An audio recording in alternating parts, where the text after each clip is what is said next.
What is going on, everyone, and welcome back to the channel. I hope you're all doing well. Now sit back, relax, and get ready for this absolute epic of an episode.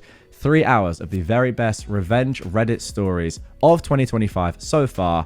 Subscribe to the channel if you go on to enjoy this one. Let's get into the first story. Steal a parking spot from a disabled person? Pay up, Karen. This is not my story, but my mum's, who is 58 years old. Last week, I went to Costco to run some errands. I have a GI condition which allows me to park in the disabled parking space. So I start the parking in one of the only spots until I see a van which also has a disability placard hanging from their mirror. I figured since they have a van, they must have a person in need of a wheelchair inside. So I figured I can walk a few more feet. They deserve this spot more than me. I started backing out of my car when all of a sudden, enter entitled Karen. As I backed out to give the van space to park, a woman in a pristine Cadillac sedan without a disabled parking placard whips in between my car and the van to park in the disabled parking spot. Oh my goodness. Both the driver in that van and I were angry, understandably so, but she was the only one who got out of her car and let the lady have it. I'm usually the pick your own battles type of person, so I backed off. I still watched from a distance. The Karen starts going off on her.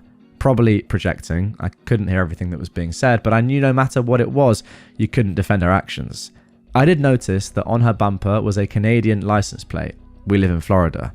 This will come into play a little bit later, but at the time I thought it was funny, given the fact that people stereotype Canadians as being overtly friendly, which was the polar opposite of this lady's demeanour. I've got to interject here. There is nothing worse than when you are waiting to park in a spot that somebody else is going out of. You've been queuing, and then as that person leaves, another car jumps the queue and jumps into that spot. Apart from if it's a disabled spot and you're giving it to somebody else who has a disabled sticker, and then someone else who doesn't have a disabled sticker jumps in front of them. I didn't think it could get worse than someone stealing my spot, but that is somehow even worse. Anyway, let's get back to the story. Canada Karen storms off inside to do her shopping or whatever, and the van lady picked up her phone and started calling someone, probably the police. I wanted to tell her that she'd be better off getting an employee because it would take a long time for dispatch to send someone here, since honestly, our PD is usually lazy as heck, and Karen may have gone by then. But very strangely enough, it didn't even take more than 5 minutes for one of the patrol units to show up. Canada Karen didn't even arrive back at her car until a few minutes after the cop was here. This time, I was outside giving the police officer my side of the story, considering that I was a witness. Canada Karen, of course, got into a tiff, and here is how it went. The officer said, "Mom, you do understand that 1, you almost hit these 2 vehicles, and 2, you cannot park in a disabled parking spot if you are not authorized or don't have a placard." Karen replied, "Oh no, you're entirely misreading the situation. These 2 were fighting over the spot, and while they were, I just pulled in. No harm done, right?" Ugh, the gaslighting. No, I said. I was letting her park because she needed the spot more than I did, while I motioned over at van lady's grandson to hopefully give her a hint. He actually had cerebral palsy and is wheelchair bound. Clearly, you don't even look disabled, Karen said. A typical Karen phrase. If she could park here, then why can't I park here too? Mom, I noticed you have Ontario plates, said the officer. How long have you been in the States? Canada Karen then starts sweating bullets. She probably thought he was going to question her legal status or something. Well, you see, I moved in with my husband. He's American, and... Mom, this car is registered to you, not your husband. And you haven't answered my question. How long have you lived here in the States? Oh, about a year. Big mistake. Mom, you understand that according to federal law, any non-US citizen living in the States longer than a 30-day period must register their vehicle within 30 days of entering the country. Correct? If Karen's jaw dropped any lower at that moment, it would have fallen off. I'm afraid I will have to write you up on a $500 fine for inability to register within 30 days of entry, and additionally, a $250 fine for unauthorized parking in a disability parking space. When they handed Canada Karen her ticket, she snatched it out of his hand and stormed back into her car, still angry but now more embarrassed. Before I left the scene to finally go shopping, I went up to Van Lady and I asked her if she needed any more help. She said she was alright and thanked me. I told her it was amazing how quickly the cops showed up, and then she laid this on me. Apparently, she didn't dial 911. She called her son, who was the police chief of our town, who just so happened to be her grandson's, the boy with cerebral palsy's, father. As a mum who has a son on the spectrum, I know this more than anything. Hell hath no fury like a parent when their child with special needs is mistreated. Once he heard that this crazy lady stole a parking spot from his own son, who needed that spot and wasn't able to defend himself, he immediately had a squad car sent out to hopefully de-escalate the situation, and our police station was just up the road.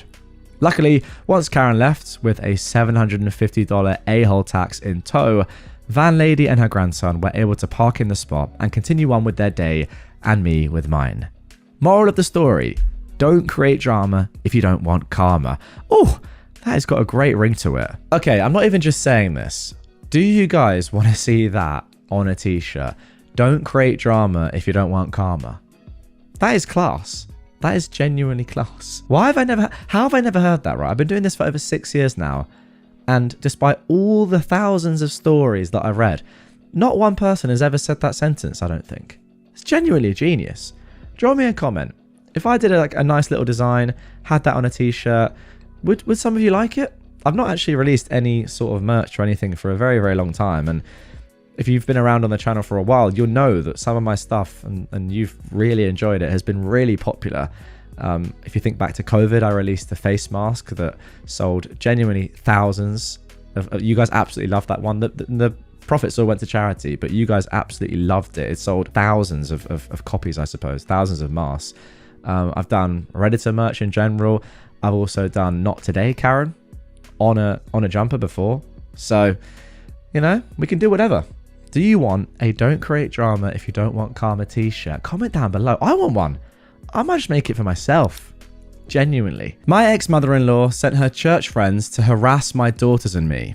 I have now exposed her family to her church community, and she's getting shamed and shunned at church. I am a 46-year-old woman, and my daughters, who are 17 and 15, have a strained relationship with my ex-husband's parents, who are 78 and 80. My ex passed away in an accident last year, and we've had some major family drama since, due to his cheating and him leaving 2 boys born with his affair partner orphaned. She also died. Part of the drama has been my ex-in-laws trying to get custody of my daughters, and them also trying to live with us. First one we're going to court over, the second one will never happen. Where we live, there's a weekend market with fresh produce, eggs, meats, and other products straight from farmers. This week was extra special since it was my youngest birthday. Since her party is later in the month, I decided to give her a budget and set her loose on the market to get whatever she wanted, mostly chocolate and sweets. After an hour, I did start getting worried, and just before I called her, she called me. She was crying, saying some weird people have cornered her.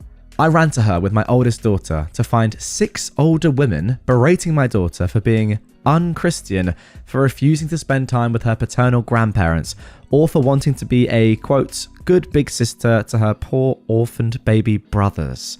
My daughters are the ones that found out about my ex cheating and the babies, so they're not fond of the kids. It's trauma, and they are working with a therapist. I got between the group and my daughter, telling my eldest to go and pay for the stuff that her sister had and to go to the car.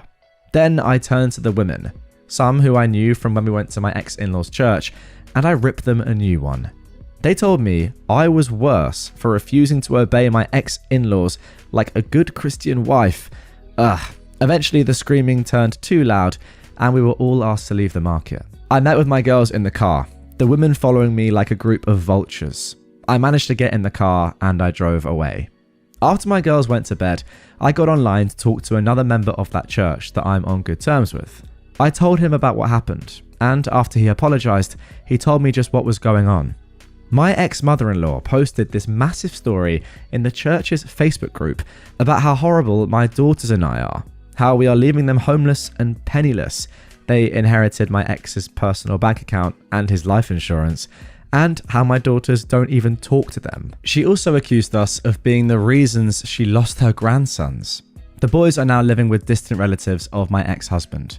Basically, it was a sob story worthy of a Hallmark movie. And of course, they were getting all the love and support from the more extremist members of their church.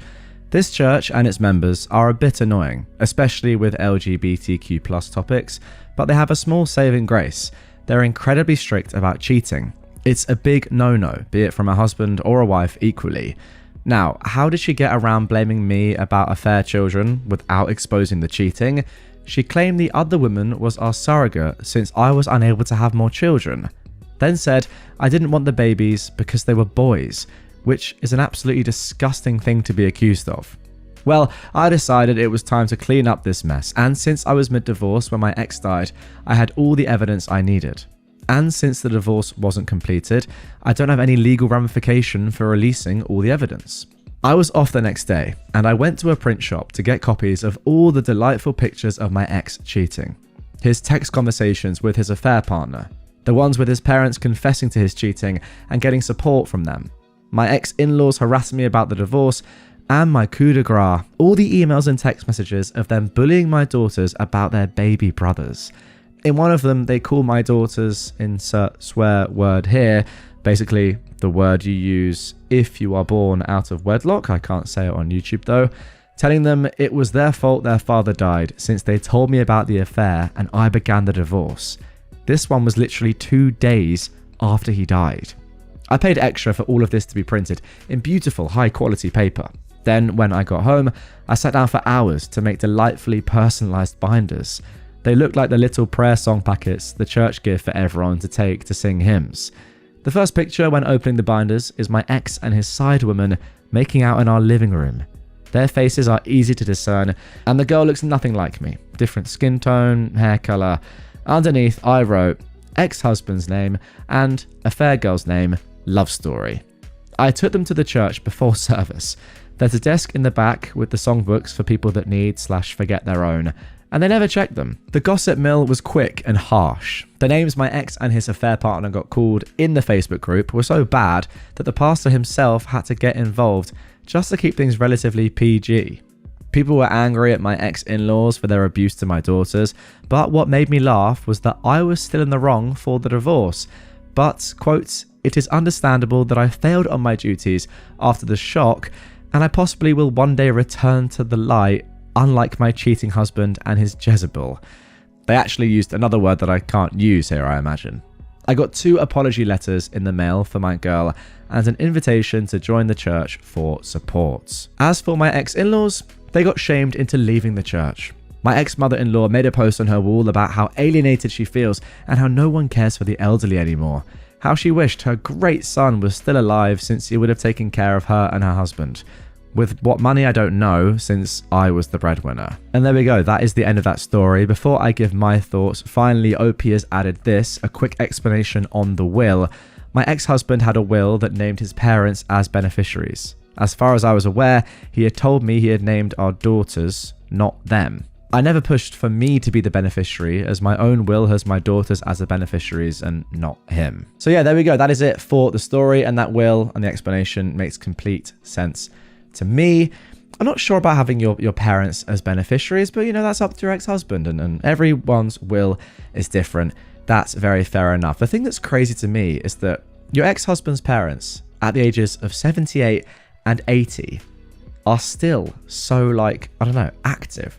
It's not as if they've sort of chilled out in their old age and they're living their life. They're, I assume, retired now, just happily going to church, and yeah, maybe the stresses of life have passed them by this point.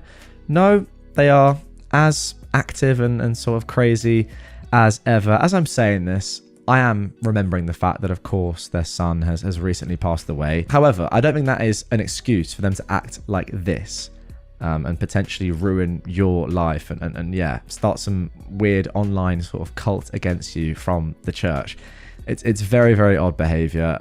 I get it a little bit given what's happened, but not to this extent. I mean, having 6 women attack your daughter in public is actually ridiculous. Like, that's bordering on potentially illegal. But there we go. I'm thankful that in the end, the truth came out.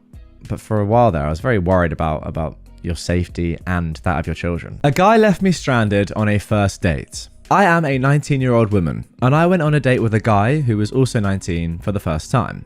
It was a beautiful day where we lived, so he took me to this nature park and we went on a walk. We talked about our lives, and I honestly thought it was going really well. After the walk, he said he needed to use the bathroom. I did too, so he drove to the nearest store where we could pee, which was a Best Buy. I went to the bathroom and he did too. When I came out, I waited. I waited, and I waited for him to come out. Finally, I got worried and I texted him.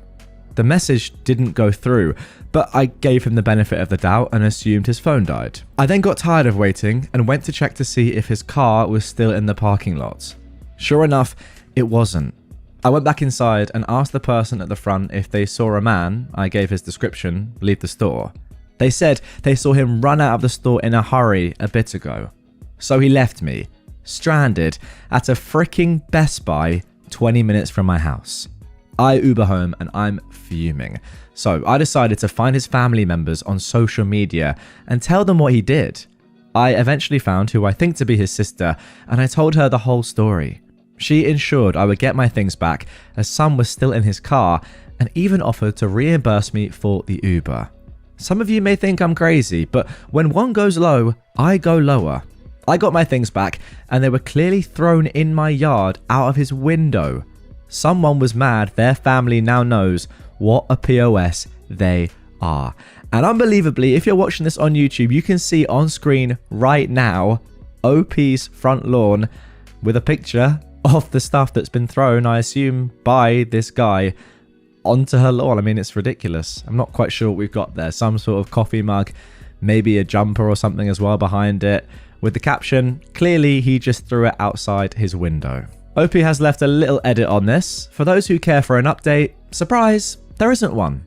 He blocked me on everything, and I don't even want to talk to him again, nor do I care to hear his sorry excuse. And for those who are blaming me, go frick yourself. I'm not leaving out any details. If I was, I probably would have just dropped the whole thing and forgotten about my things, because it's not like it was anything majorly important. But since he wanted to be a jerk, yeah, I'm gonna inconvenience you and make your behavior known. I was nice, attentive, and respectful the whole date. I look like my photos, I dress nicely, and I have good hygiene. And regardless of any of that, the only excuse to just ditching someone at a store in the middle of a date is if they are being verbally or physically abusive. Other than that, I should have at least received a ride home. No other excuses would really suffice. If you offer to take me out, take me home too.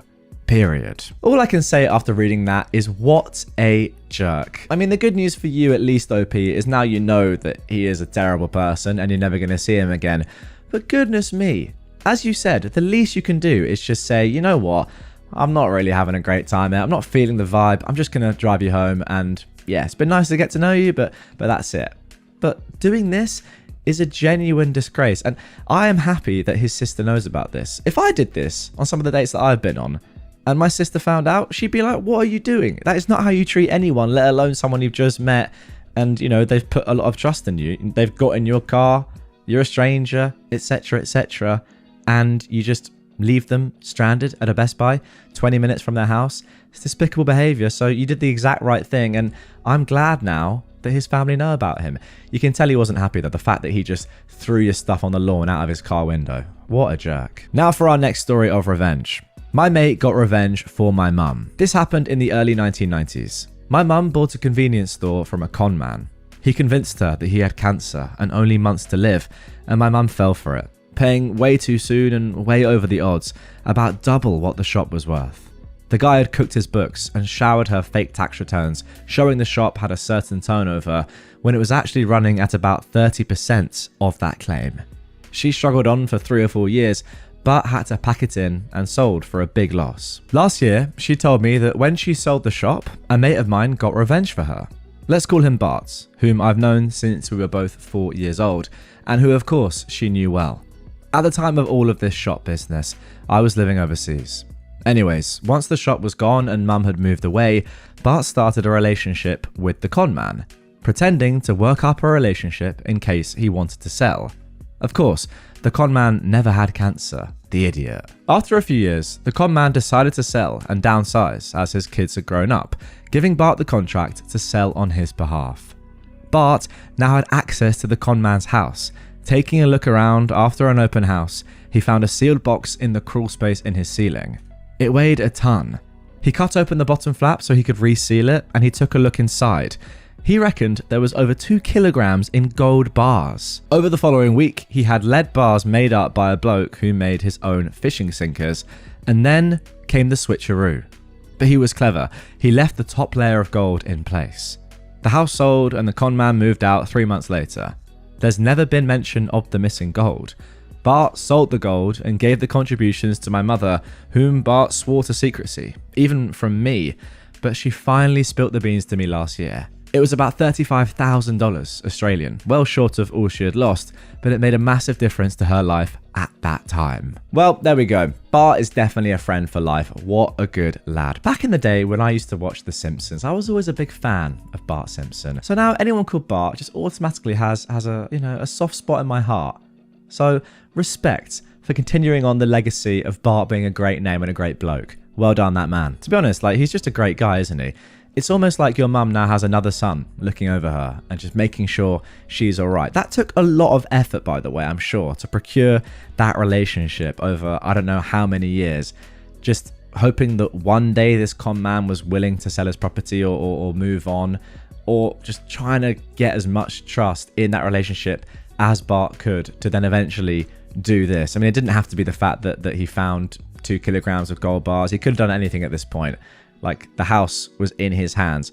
But yeah, doing what he did, and I know it wasn't the same amount of money that OP's mum lost by selling the business for much less than she bought it from the con man for, but still, 35,000 Australian dollars stolen is pretty elite. Yeah, it's illegal, but in this situation, I think it's fine. Okay, now the moment you've all been waiting for, let's get into the third revenge story of this episode, the juiciest of all three. Now for our final revenge story.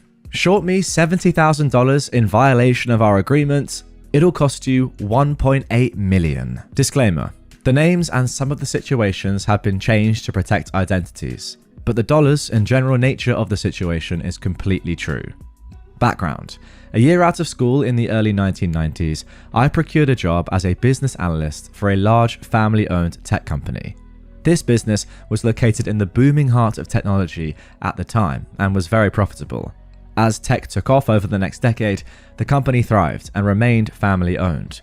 What was a rich family and company became exceedingly wealthy, with a valuation/net worth in the high 9/low 10 figures. The family that owned it was quite neurotic, very moody, and had a reputation as very ruthless or greedy when it came to financing, deal-making, employees, etc. I truly believe this is what held them back from ultimately becoming a household name as a company. As I progressed in the company, I gained more and more face time with the owners. I worked on some projects directly with ownership that really paid off and gained me even greater access to their inner circle. Now, like a lot of people at the time, and particularly those who worked in tech, I was heavily invested in tech stocks. I discussed some of my investments and gains with ownership as casual conversation, though investing had nothing to do with my role in the company. That is, until one day in late 1999, when the owner came to me and asked me if I would invest some of his personal money. He wanted me to take big risks and see if they would pay off using $1 million of his personal money. I was a bit hesitant, but still being in my late 20s and wanting to prove myself, I said I would. I asked for a written agreement where they acknowledged this wasn't my role in the company, was a personal matter between the owner and me, and to document my compensation for this side arrangement, 20% of all profits. Around this same time, and by working in the industry, I started to notice the weakness associated with a lot of tech companies. They just weren't living up to their hype and stock price, and some seemed like they were starting to run out of money. I had no inside information, just a strong sense of which companies were struggling based on my work in the business. Based on this sense, I started using both my money and the owner's money to short tech companies just after the new year in 2000. For anyone unfamiliar with shorting, it means if the value of a stock decreases, the value of the investment increases. I had a few long positions, but my overall position was very short, pretty much betting against the stock market, or at least against these tech companies. Since the owner wanted big risk and big reward, I used his money and obtained leverage or margin from the financial institution where I maintained both his and my trading accounts. The accounts were separate, but both under my name. Again, I documented this and gained consent. Well, both my account and his suffered some moderate losses in the first 2 months of 2000 before the bubble began to burst. And both accounts, but his in particular, began to skyrocket. In June, the company began to suffer a downturn. We were still profitable, but since we provided tech services and products, we were not immune to weakness in the broader market. I had not informed the owner of my short strategy. He came to me one day and asked how his money was doing, saying he suspected it was way down like the general market. To his surprise, I informed him that while we still had some money tied up in options, puts, and shorts, but based on the positions I had closed, there was 1.35 million in cash sitting in the account that belonged to him. Again, I still had a bunch of open positions, which, if memory serves, were worth about $1 million on that day, but the positions I had closed had yielded $1.35 million in cash just sitting in his account, which was in my name. The owner, either through ignorance or lack of attention, said, "Great, $1.35 million.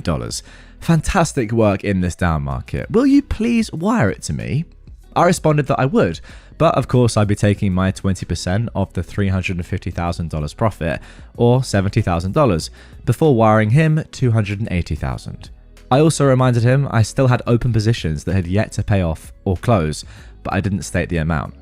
He once again appeared not to understand or comprehend the open position statement, but instead totally focused on and became incensed about my rightful claim for $70,000. He went on and on about how times were tough, I should be grateful for a job, particularly at my young age, and the entire $350,000 was necessary for him and the company. I knew this wasn't true, based on my position within the company. Worse, this was my first time personally experiencing the greedy and corrupt nature that served as the basis for ownership's reputation. So, the revenge. Since after 2 separate conversations, the owner didn't seem to grasp that the open positions would yield at least some income and thus additional profit, I decided not to mention it again. I sent him back the entire $1.35 million, and I continued to manage the open positions to the best of my ability. And here's the kicker, the owner never brought it up again. He seemed to think the $1.35 million payment was the entire value of the account and never understood or remembered that open positions still existed. He never asked for records, tax documents, or any time of audit or financials. Given the fact that he was dishonest with me, I actually didn't feel the need to disabuse him of that notion. Ultimately, after a bit more net gain, I covered all the shorts and I exercised all of the options, puts in this case, for an additional $1.8 million. I worked for the company for 3 more years, and the owner never asked about it during my tenure, after I gave notice, or since. I know it's a bit crass and even shady, but given his dishonesty with me over the $70K, I felt justified in keeping the additional $1.8 million. I paid taxes on the gain, long-term capital gain, and went on my way with a fantastic nest egg.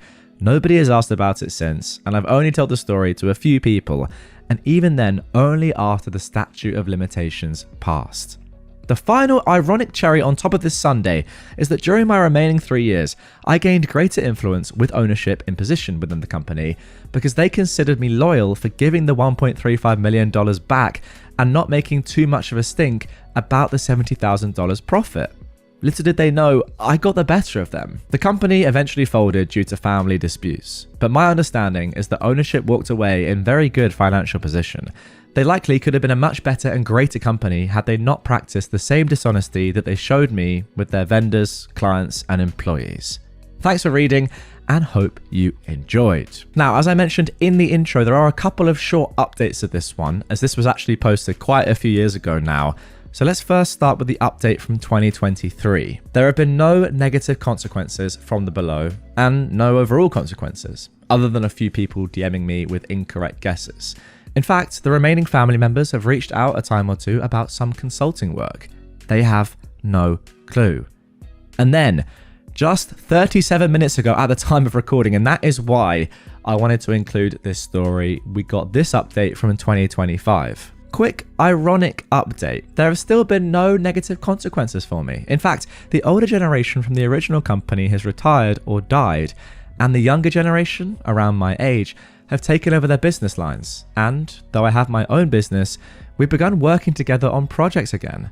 They obviously have no clue about the original 1.8 million, which now occurred approximately 20 years ago. Okay, there we go. Great story. I really enjoyed that. I can't quite believe that a family that has so much success, right? They've built a business that what you said was in the high 9, low 10 figures. I mean, that's insane. Low 10 figures is $1 billion. I can't quite believe that they didn't know that much about stocks, options, or didn't even ask to see the account at any point during you trading with one of the ownership's money. I mean, that's just insane to me. I suppose maybe the answer is in the fact that the company is worth so much money and these guys are worth so much money, they don't care about as little as $1.8 million or whatever. And they probably were like, oh yeah, I put in $1 million, I've got 1.3 back, that's fine, I don't care anymore about that, I don't even need to see anything, it's not worth my time. But still, the fact that they didn't like ask more about, you know, what was the rate of return, like which stocks did particularly well, oh, how come you thought about shorting, etc. Like just obvious questions. It's strange, isn't it? I mean, it is also just diabolical that you've not only made a lot of money for this individual, but then he's been like, oh yeah, well done, man. I'm going to keep it all. And that's it. Despite the fact that the business is worth so much money in the first place. I mean, that's absolutely ridiculous. But again, as I said in the introduction, this is definitely illegal. But once again, like the second story, you let me know in the comments down below, guys. Do you think this was legit? If you don't ask, you don't get. And this person clearly forgot, and now you're past the statute of limitations, and it's likely, as you said, that nobody else in the company knows. It's been 20 years. I think it's probably past the point of no return. His abuse led to my mum's death, so I took his house. So let's get this out of the way. I am a 34-year-old woman. My mum was 55, and my now ex-stepdad is 65. They co-own the home as joint tenants, and everything they had together was 50-50 at this point and time. Let's call my ex-stepfather Larry. So, my mum and Larry have been married for 16, 17 years. There's always been questionable behaviour, but it's none of my business, as I moved out at 18. Well, at 27, I decided I wanted to go to college to better myself. My mum and Larry both agreed and offered me and my small family the basement apartment of their home. 1.5 years into my program, my mum was diagnosed with ovarian cancer. Now, a week before she was due to have surgery to remove the tumours, one of the big ones ruptured. One thing led to another, and my mum's cancer spread. She gets re-diagnosed with different cancer. It's rare, and it's in the connective tissue. She gets given a 2-year estimate without treatments. Now, this is where Larry starts becoming abusive. He's at this appointment with my mum and has a full-blown tantrum. Notes: I have my mum's medical notes and a doctor who noted all of this. This is important for later. He says that, quotes, his wife won't be doing anything. He storms out of the room, and my mum then tells this doctor, who also put this in the medical note, that she, quote, fears for her life because she knows if she doesn't do the treatments, she will die, but she also knows that Larry won't let her. Larry becomes abusive. He starts becoming verbally, mentally, and physically abusive. He drained their joint bank account so my mum couldn't even buy herself bread, cut the brake lines on her car, and more, and did everything in his power to stop her from doing treatments. Let's say she had treatments twice a week, every week. She'd maybe be able to get to half of those if my spouse or myself drove her. My mum ended up moving into my unit in the basement, and I started defending my mum against Larry. I told him, quote, if he didn't stop, I'd be doing everything in my power to ensure that he is held responsible for her death. He proceeded to laugh at me and told me, quote, I'm a woman, what can I do to him? His abuse then extended towards me at pretty much any chance he got. Well, I hired my mum a lawyer and changed my program to criminal law as quickly as I could, so I could learn everything I could with how the system works. I then handed in evidence and we started to build a case. It took 8 months of collecting evidence through security cameras I set up in the home. Now, Larry knew of these cameras. I had nothing, and he was aware he was on camera in certain areas of the home. During this time, I had already been pre-approved by the bank to purchase his 50% of the house. All he had to do was sign one piece of paper and agree, and within 30 days, he could have gotten $250,000. He refused because, quote, I wasn't going to get his house when he was going to put my whole family on the street. And yes, This was all caught on camera. Larry was handed a summons by my lawyer's office to attend court with us. Well, he refused. He said he knew more than the lawyers and wasn't going to show. Because of this, we ended up winning in court and sole possession of the home was given to my mother. All his assets are locked and put under my mum's supervision to prevent him from liquidating them. He has a restraining order on him from the house and my mum, and he isn't allowed to leave Canada. He was evicted by the police that night and locks were changed, etc. With him being out of the home, we got my mum onto ODSP, and she was able to finally and safely start treatments because she now had access to the transportation offers through ODSP and the cancer societies. ODSP stands for the Ontario Disability Support Program, apparently. My lawyer and her also broke the joint tenancy on the home and became tenants in common. This is also super important, and pretty much while my mum was still lucid, set everything so that when/if she did pass, the house and everything she owned would come to me. For those who don't know, in Canada, you have two options when buying a house. Joint tenants are for married couples who want to split a home 50-50. In these situations, if one passes, the home automatically goes to the spouse. Tenants in common is when you can say buy a house with more than one other party and everyone owns their equity separately. In the event of a death, they go by the will and that equity can be transferred to whoever is listed. Google for more details. In the next 2 years before my mum eventually lost her fight to cancer, we kept going to court with Larry. He kept refusing to deal or even sign divorce papers, not taking offers, etc. I became my mum's caregiver and was the one who cared for her in every aspect. Closer to the end, Larry told not only my lawyer, but also the judge in a court settlement meeting that he, quote, refuses to sign or deal with anything else. He would also not attend any more meetings because he would wait for my mum to die and take everything. He was told then in court by the judge and lawyers, two of them, that wouldn't happen.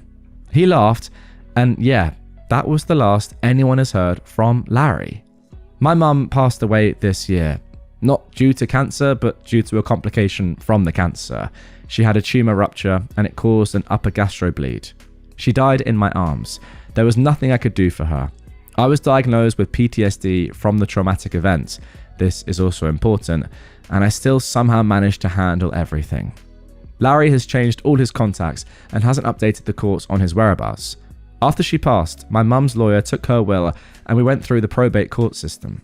Since my mum had been granted sole possession and, as per her will and the videos that my lawyer and the judges had all set up prior to her passing, everything was to be transferred to me.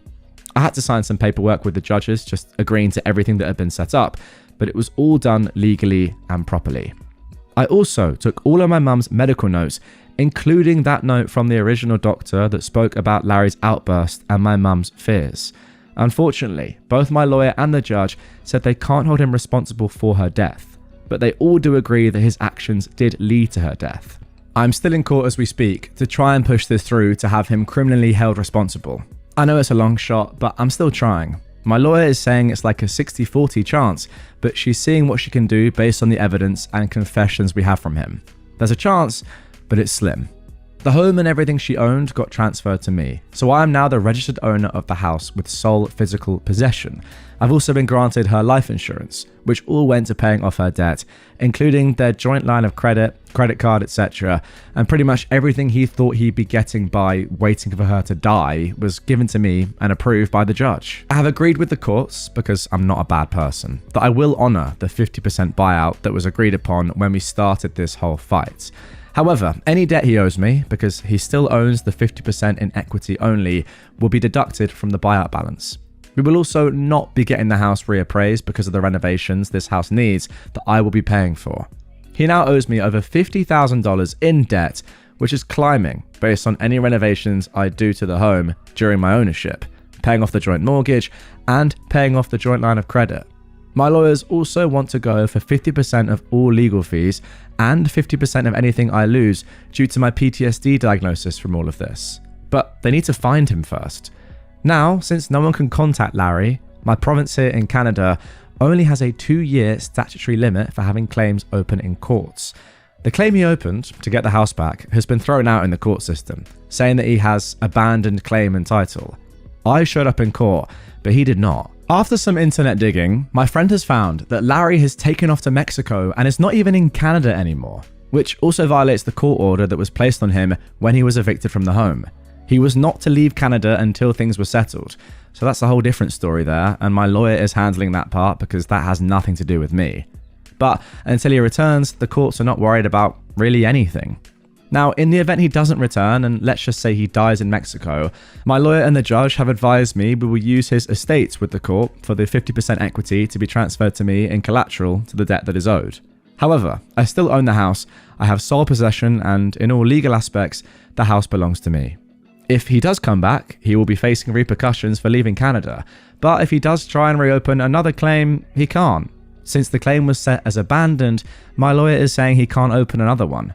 So he'll be stuck either A, taking the offer, or B, not taking it, and I just do what I wrote above and petition his estate and the courts. But either way, in any situation, he will not be getting back possession of the home. So yeah, at this point, I'm still going to court to have him held legally responsible. The courts and lawyers are all on my side, and they were the ones who granted me the house and everything. So I legally took everything from him because his actions led to my mum's delay in getting treatments and thus killed my mum. Well, there you go. That is justice personified. I love the fact that you're going to continue to work on this seemingly until this guy suffers. Like, who knows what might have happened? If there weren't those delays in treatment, your mum may well still be with us. In fact, it's actually quite likely that she could be, which is a horrible thought to have. And I can't believe this guy got away with what he did, but yeah, there has to be justice. Hopefully, this is going to be over pretty soon. It seems like you've had an extremely rough few years, but yeah, I don't know where this guy is, what's going to happen, but at least the courts are all on your side, and it seems as if everyone that is involved in this, from a legal standpoint, is backing you.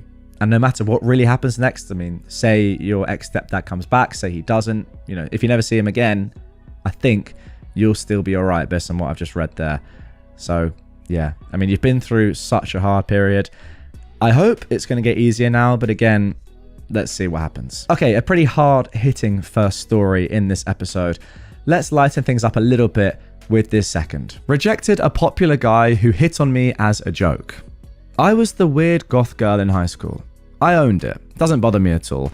Honestly, I see why I was a target for this. So, sophomore year of high school, I get a text from a guy. How he got my number is still a mystery to me, but it gives me the ick. Who was a football player and therefore pretty popular by default. He was very much sliding into my DMs, as we would call it now, but this was 2007, so we still flirted via text. He started off by making me guess who he was, which was super weird and an instant red flag. After a lot of back and forth, him being all flirty, he finally told me. I was like, what the heck? I hadn't said 2 words to this guy since the 7th grade. Total cold call. But then he just starts your general, oh, I think you're really cute, etc. Then, after a polite but not very assertive decline, the messages start to get more graphic. Thankfully, I was spared any pics. He drops the bomb that we should hook up and keeps trying to entice me into coming over. Now, I was your typical goth kid who was very anti-conformist, admittedly to a cringy degree, which included wanting nothing to do with jocks. I got super angry that he was hitting on me at all, especially since he was being super gross about it. So, temper got the best of me, and basically, I tore him a new one and said things like, "You're gross, why would I want anything to do with you?"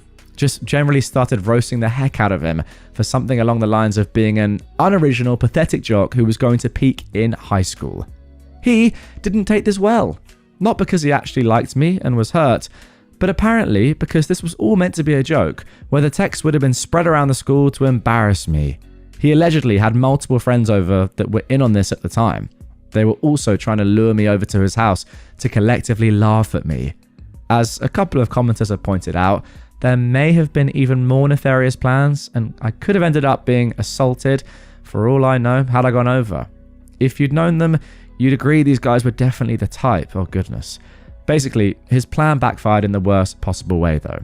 To make matters worse for him, his friends started laughing at him and then leaked the texts, saying he was clearly a loser because he just got rejected by the school weirdo. This was perpetuated even further by my friends because they were so mad at what he was trying to do to me. They spread that stuff to anyone who would listen. As you can see, in the end, the revenge was done unintentionally on my end and then continued by his own friends plus mine from there on out. Seriously, I don't know how you recover from getting rejected by high school me. RIP your reputation, my guy. Thanks for reading. I hope you enjoyed it as much as I did. OP's left a quick edit on the end here saying, to anyone who thinks I'm toxic because of my reaction, I'll make it clear, I did tell him multiple times before it got graphic that I don't do the dating thing while in high school, which was 100% true. The gross texts were just my breaking point. He crossed a boundary I'd made clear, and he was being disrespectful, even if he had genuinely liked me. Thank you and good night. And also, people have been asking if he actually did peak in high school. I don't know much about what's going on in his life because his Facebook is private, but I can tell you, he's 32 with a massive receding hairline, and he's really let himself go. A receding hairline, you say? Well, how embarrassing is that? That could never be me. It's definitely not one of the reasons why I'm wearing a hat. Just shut up, you. Don't make any comments. I can see you. You're going down to the comments. Leave me alone. I mean, actually, you guys tell me. Fuck you, I've put that hat back on. I mean, actually, you guys tell me. Fuck you, I've put that hat back on.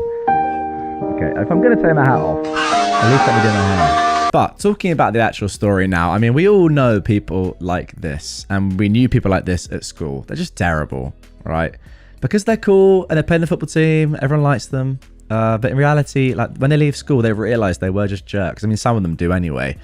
But yeah, I mean, like just doing this sort of stuff to bully someone that is less popular than you is just so poor. And I mean, that comment about the assault, I wouldn't jump to that conclusion, but we've seen it, right? We've seen it in schools before. That sort of thing can happen with popular kids. So yeah, I don't think that is too ridiculous to say. And you're right. You've got to be careful with these sort of people. As for the revenge itself, I know you didn't necessarily mean it, but well done. I mean, like, you stuck to your guns is the main thing. And yeah, fair play to you. You were probably a bit at the start like, oh my God, I'm getting attention from this really popular guy. This is really cool. But no, you still stuck to your principles and were like, okay, I've said I'm not doing the dating thing in school. Why are you sending me this graphic stuff? That's disgusting. I don't care who you are. And, you know, doing that and yeah, maintaining your sort of your rules in your head and saying, yeah, this can be this person, but it doesn't really matter, has actually stopped you from being embarrassed, I suppose, and in the end has actually embarrassed him. So well done. If that's not a moral of sticking to your principles, I don't know what is. Being the worst boss ever does not pay off. In the year 2003, the company I was working for closed down, so I sought out new employment. I was a machinist by trade with a great reputation, so it took me less than a day to get a job. We will call the new place Spiral because of the specialized tools they made. Anyway, I started out as one of the operators. The place was owner operated, meaning the owner was there daily. He had a floor supervisor that was actually pretty nice. After I'd been there around a year, the owner and super had a falling out, and the super left. For whatever reason, the owner, we should call him Dan, told me that I was in charge. A little backstory on Dan. He was in his 60s and had started the company out of his garage. He ended up buying a huge chunk of land and turned it into an industrial park, all while in his 20s. By now, he was one of the richest guys in the state. He was also the biggest jerk I had ever met. He treated every employee like garbage, except for me and one other guy. If we dared to talk to each other during work hours, he would scream at us. My promotion kind of financially trapped me. Dan would have no problems talking to me though, and he was the braggy sort of rich guy, while paying us the bare minimum. During our talks, I learned that he cooked his books. You see, the industrial park was owned by an entity that he created, while Spiral was owned by another. He would always make sure that the park entity charged Spiral enough in rent that it looked like the company was barely staying afloat. He also bragged that he'd taken a bunch of industrial waste and buried it on his property at home because it cost so much less. He made my life hell over the next decade, always keeping my pay just high enough that I couldn't afford to leave, while treating me and my guys like trash. I ended up with a 95% turnover rate on employees. I'm not exaggerating. 95% turnover rate. So 19 out of 20 of your employees left. That's mental. We ended up having to go to temp agencies, and towards the end, even they refused to send me people. Wow. I had to do some careful wording, but my duties ended up swelling to the point where I convinced Dan to let me say I was the plant manager. This right here was huge. I have no degree from college, but I now had a title and the experience. I started to look for a job in earnest, and after 6 months, I found one for a lot more money, with benefits. Yeah, Spiral had none. Now, over my time at Spiral, I had seen everyone that gave them notice be told to leave on the spot, and the company that hired me insisted I give them the 2-week notice. So I said I would, but I didn't. At the end of my last day, I sat at my desk and sent an email to the head of OSHA and the state's EPA office, 2 men that I'd gotten to know well. I filled them in on all the violations that Dan had disclosed. I also sent an email to the state's attorney about the books. I left my keys on my desk with a paper under them that simply read, "I quit." I never found out if the state's attorney went anywhere, but the contact at OSHA let me know the company ended up with $150,000 in fines for some willful violations, and the guy from the EPA dug up half of Dan's property before he admitted to where he buried the waste. Last I knew, he ended up in jail. Now, interestingly enough, OP actually said at the top of this one that they originally shared it in petty revenge, but they were told they should post it in nuclear revenge instead. And yeah, this is not petty revenge at all. I think you got the wrong subreddit there. I mean, $150,000 in fines is not petty. That is pretty serious. Can't quite get over that turnover rate in employees though. I mean, 19 out of 20 roughly employees leave.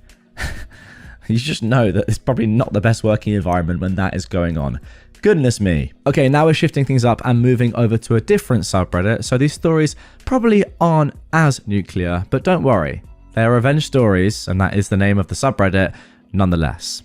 I blackmailed the maintenance man at my grandma's senior centre. Hi, I am a 41-year-old woman. I had to do some community service for a misdemeanor charge I was found guilty of, so I went to the senior centre in my town. Immediately upon arriving and being introduced to the person in charge, aka the maintenance man, he was hitting on me. We did no work at all. We walked straight through the cafeteria and out the back door and sat on a bench where he proceeded to tell me how awful his life was, how he was in a loveless marriage, his wife was handicapped, on and on. I felt bad for him until he started talking about the other girls that came through. They sent him pics and he signed their paperwork to say they did their community service. Maybe I wanted to do the same? I don't remember what I said, but I left and didn't go back, pretending it didn't happen. Then I only had a week left in my sentence to have my community service done, and I didn't do any of it. I had 4 out of 40 completed, so I did the only thing I could think of. I texted the maintenance man and told him I wasn't going to send him nudes, but he was going to sign my paperwork, or I would tell his boss and the court what he was doing. So he signed it. Then I told my probation officer not to use them anymore and why. I wanted to call his boss, but never did. I just wanted to make sure that he wasn't taking advantage of the women in that program anymore. Just to clear things up, he is no longer part of the program because I did turn him in the same day I blackmailed him. I regret not doing it sooner, and I regret not telling his employer and his wife.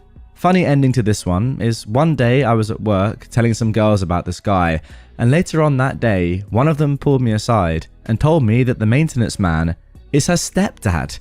She started crying, saying she knew he was doing this to her mum, but her mum won't believe her, and maybe now she will. I felt terrible for her.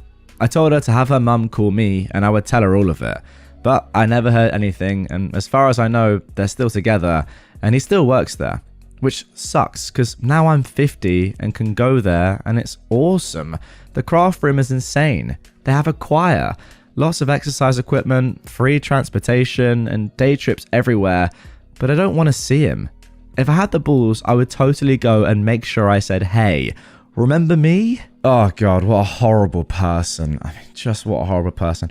I really wish that, like, you know, this isn't, as I said, this isn't from Nuclear Revenge. This is just from r/revenge stories. And this is one of those stories where I wish the revenge was nuclear. Like, the fact that that guy is still working there now is ridiculous. I feel like this is one of those where you need to find out and get in contact with other women that this has happened to. I don't know how you would, but maybe, you know, talk to some other staff at this location and sort of explain what's going on and what this guy has done to you and other women, and maybe they'll have the contact details of others that have worked there before. I mean, They should, right? They should have the community service details. Whatever. Like, you need to do something about this because this guy is just taking advantage of you. And I sort of get it. Like, if you're someone that has to do community service and this guy's, exploiting you, sure, but like offering you a decent deal, you can do this and get off completely.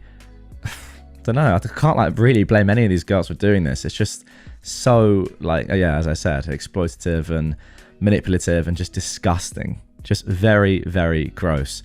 This is what I say. Like, sometimes is violence the answer? I don't know. This guy's got away with it completely, in my opinion. Yeah, there was a little bit of revenge, but barely any. I mean, look, fair play to you for actually getting him to stop and not take advantage of women. But is that revenge? Getting someone to stop what they were doing? Not really. Like, where's the revenge there? They just stopped. It's a shame. I wanted more there. Now for our final revenge story of this one. A lousy friend. This is about my ex-friend Ivy. We grew up together, did everything side by side, and had each other's backs always. About 5 years ago, I really needed her the most, as I was in a really rough period. I lost my job, and not long after, my boyfriend broke up with me. I needed a place to stay for a while as I figured things out. Ivy, who more times than I can count I'd given a place to stay when she was struggling, and when she was going through breakups, couldn't help me. This one time I needed her. She just said, "Look, I wish I could help, but things are tight." All I needed was a place to stay. I'd pay for everything else I was going to need or use. I managed it somehow with the help of another friend. I found another job and I was doing okay again. Now, fast forward a couple of years and I was doing better than ever. Great job, my own place, a solid life. Then, out of nowhere, and after years of no communication, Ivy showed up at my door. Guess what? She needed a place to stay for a few weeks since she was down on her luck. I just looked at her, thought about all the times I'd been there for her and all the times she wasn't there for me. Then I smiled and said exactly what she said to me. I wish I could help, but things are tight. It wasn't something huge, but it felt great. Revenge isn't always loud. Sometimes it's just letting people feel the loneliness and absence they once left you with. And there we go. That probably is the moral of the story right there. Look, we started with some nuclear revenge in today's episode, ended with some more minor stuff. But yeah, I agree. This is just karma personified. And I think that you're right. It doesn't have to be loud. Revenge doesn't have to be grandiose, crazy, even nuclear. Sometimes it's better to just send a message with something like this. In this case, it's a literal message just saying, you know what? No, you did this to me. I'm doing this to you. How do you like it? But other times I do feel like, yeah, maybe it's better to go a little bit more overboard just for the fun of it. This time it wasn't one of those occasions. And I think what you did was perfect. It would have been nice, I think, as well to just, and maybe she did infer this from what you said or the tone of what you said, but you're doing well and you have your own place and you probably, well, definitely could have taken her in once again. I mean, if you took her in before when things were worse for you, you can definitely take her in now. I hope she knows that. I hope she knows that things aren't tight for you, that you're doing well and that you were saying that sarcastically, because yeah, that's when it would hit the hardest if you're like, oh God, this is because I said what I said and didn't take her in. I should have done that. Little bit too late though. You want to hit a disabled person? Have fun with 30 plus years in jail. This happened in January, but the district attorney called me 2 days ago with the update. I am a wheelchair user because of a fainting disorder, severe POTS for those wondering. Now, POTS stands for postural tachycardia syndrome, when your heart rate increases very quickly after getting up from sitting or lying down, often making you feel dizzy or lightheaded. Okay, I didn't know that. There's currently actually no cure as well. Well, firstly, OP, I'm very sorry that you suffer from that. Anyway, let's get back into the story. I came home from work to see a car parked right under a no parking fire lane and on the sidewalk. It blocked the way into my apartment and I had to leave the wheelchair in my car. I started taking photos of the car because this had been an issue with the owner for months. My landlord had told me to get photos of it and email them to him every time she did it after I mentioned it in passing. While taking a photo, the owner came out of her apartment to scream at me. I stayed calm and I tried to walk into my apartment. She got in my face to continue screaming and by reflex, I just shoved her back. She then grabbed me by the throat and began to punch me. After a minute, my neighbours and roommate, who were having a smoke, came running and got her off of me.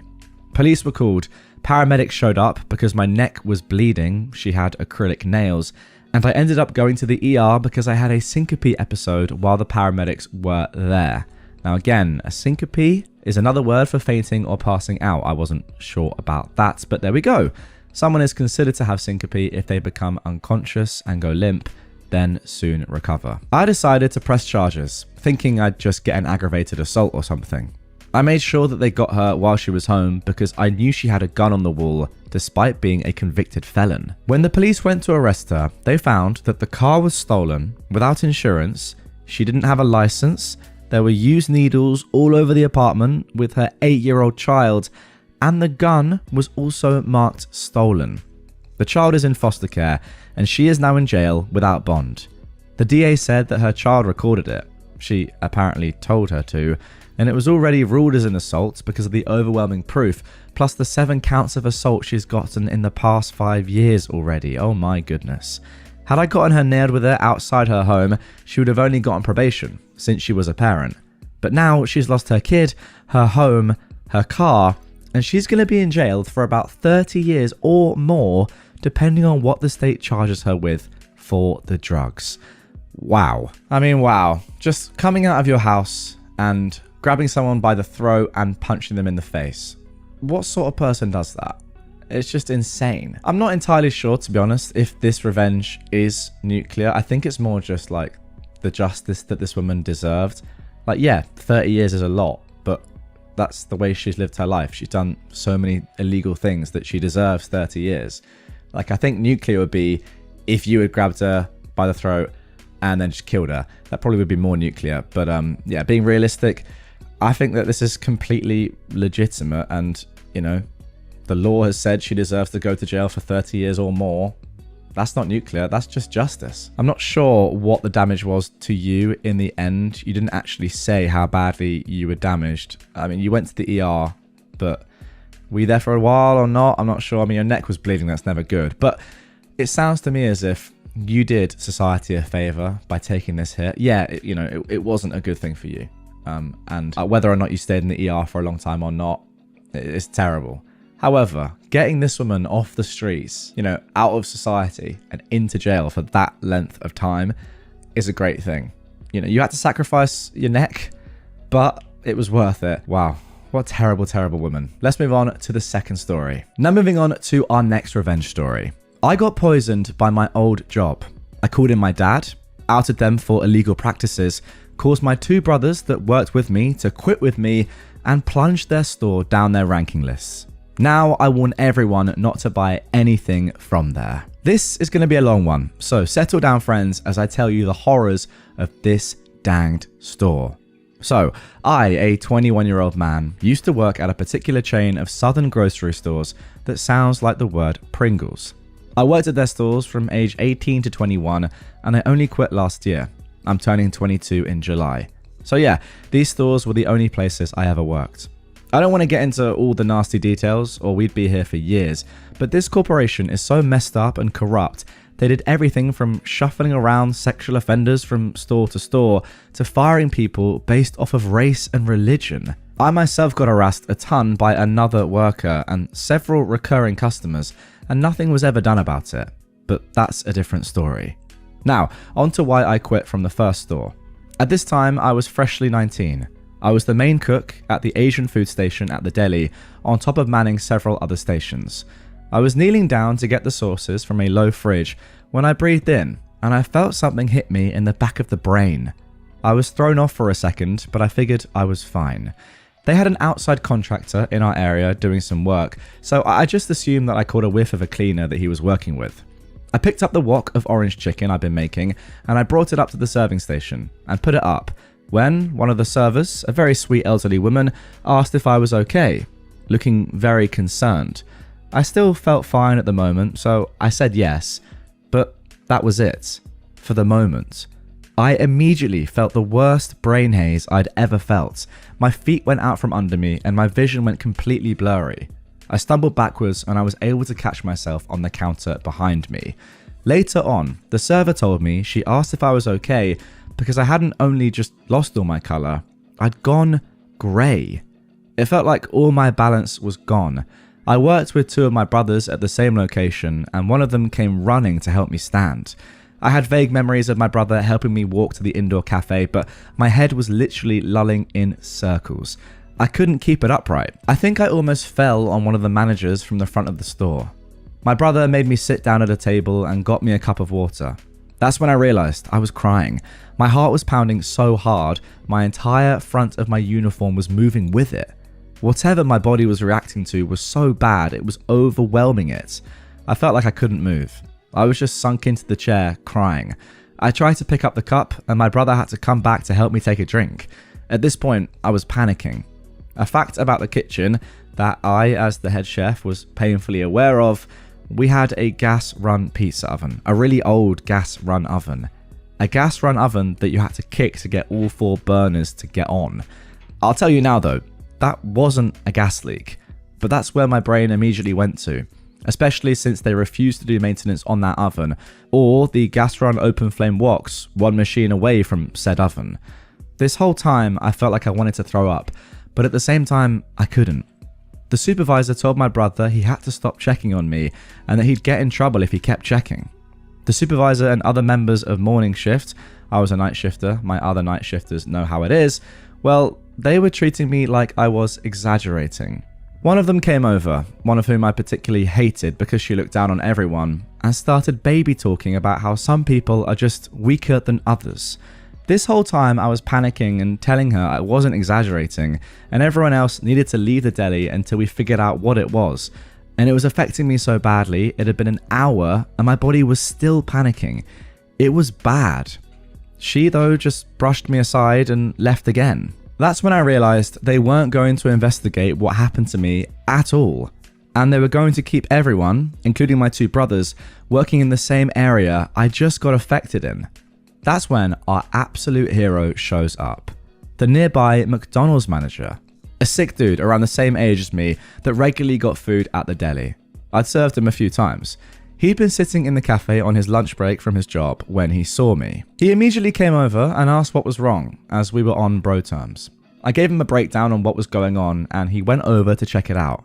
He came back and said that he didn't smell a gas leak, but I was definitely displaying concerning signs. So, without linking himself to me, he went up to the front of the store and basically demanded they do something about it.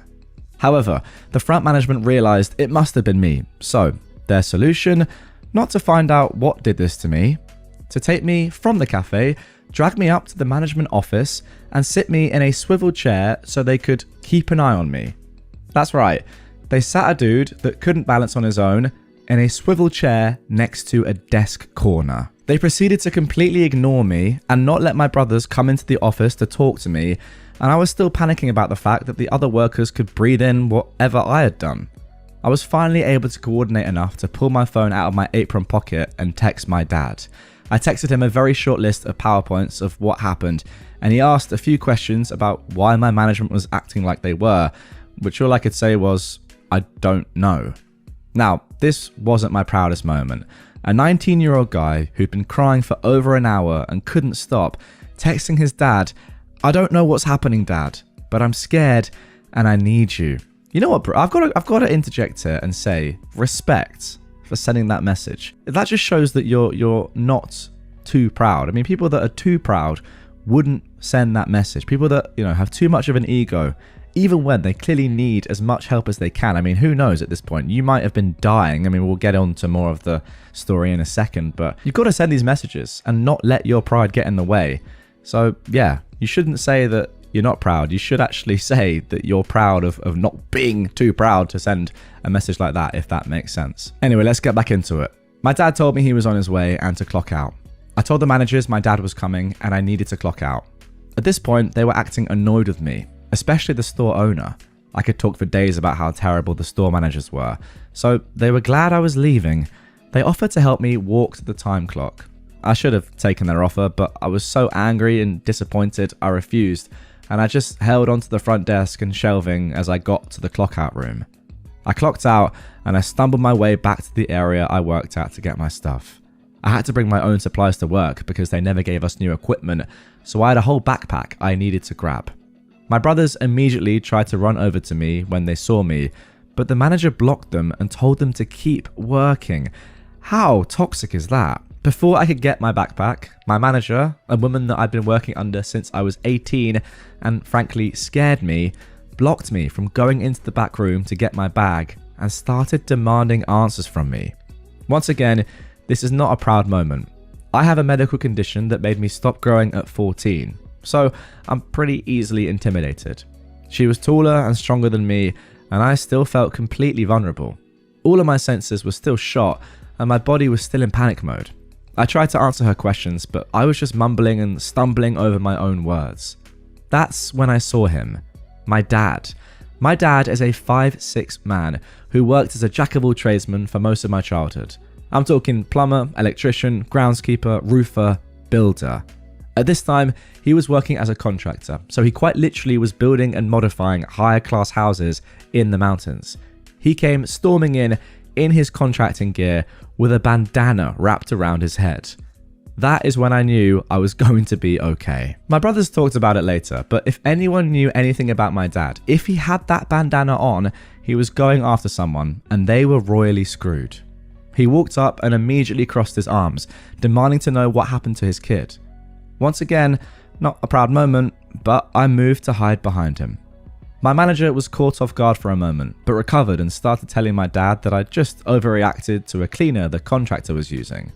At that time, I'd figured it must have been something that the contractor was using, but I didn't know for sure, so the fact they knew what had done this to me and didn't feel the need to tell me made me mad, but it annoyed my dad so much. He demanded to talk to the contractor. If you've ever heard a 49-year-old man get mad, you can imagine the tension in his voice. He didn't yell. He never yells, but when he gets serious, the tension in his voice is genuinely terrifying. The contractor they hired came over. That's when my dad's expertise clicked in. My dad, the contractor. In other words, the guy that knew all the local laws around contracted labour. He asked all the right questions.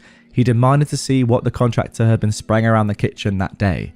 When they handed him the can, he tore the contractor a new one. So the kitchen I work in is blocked from the rest of the deli area by a counter.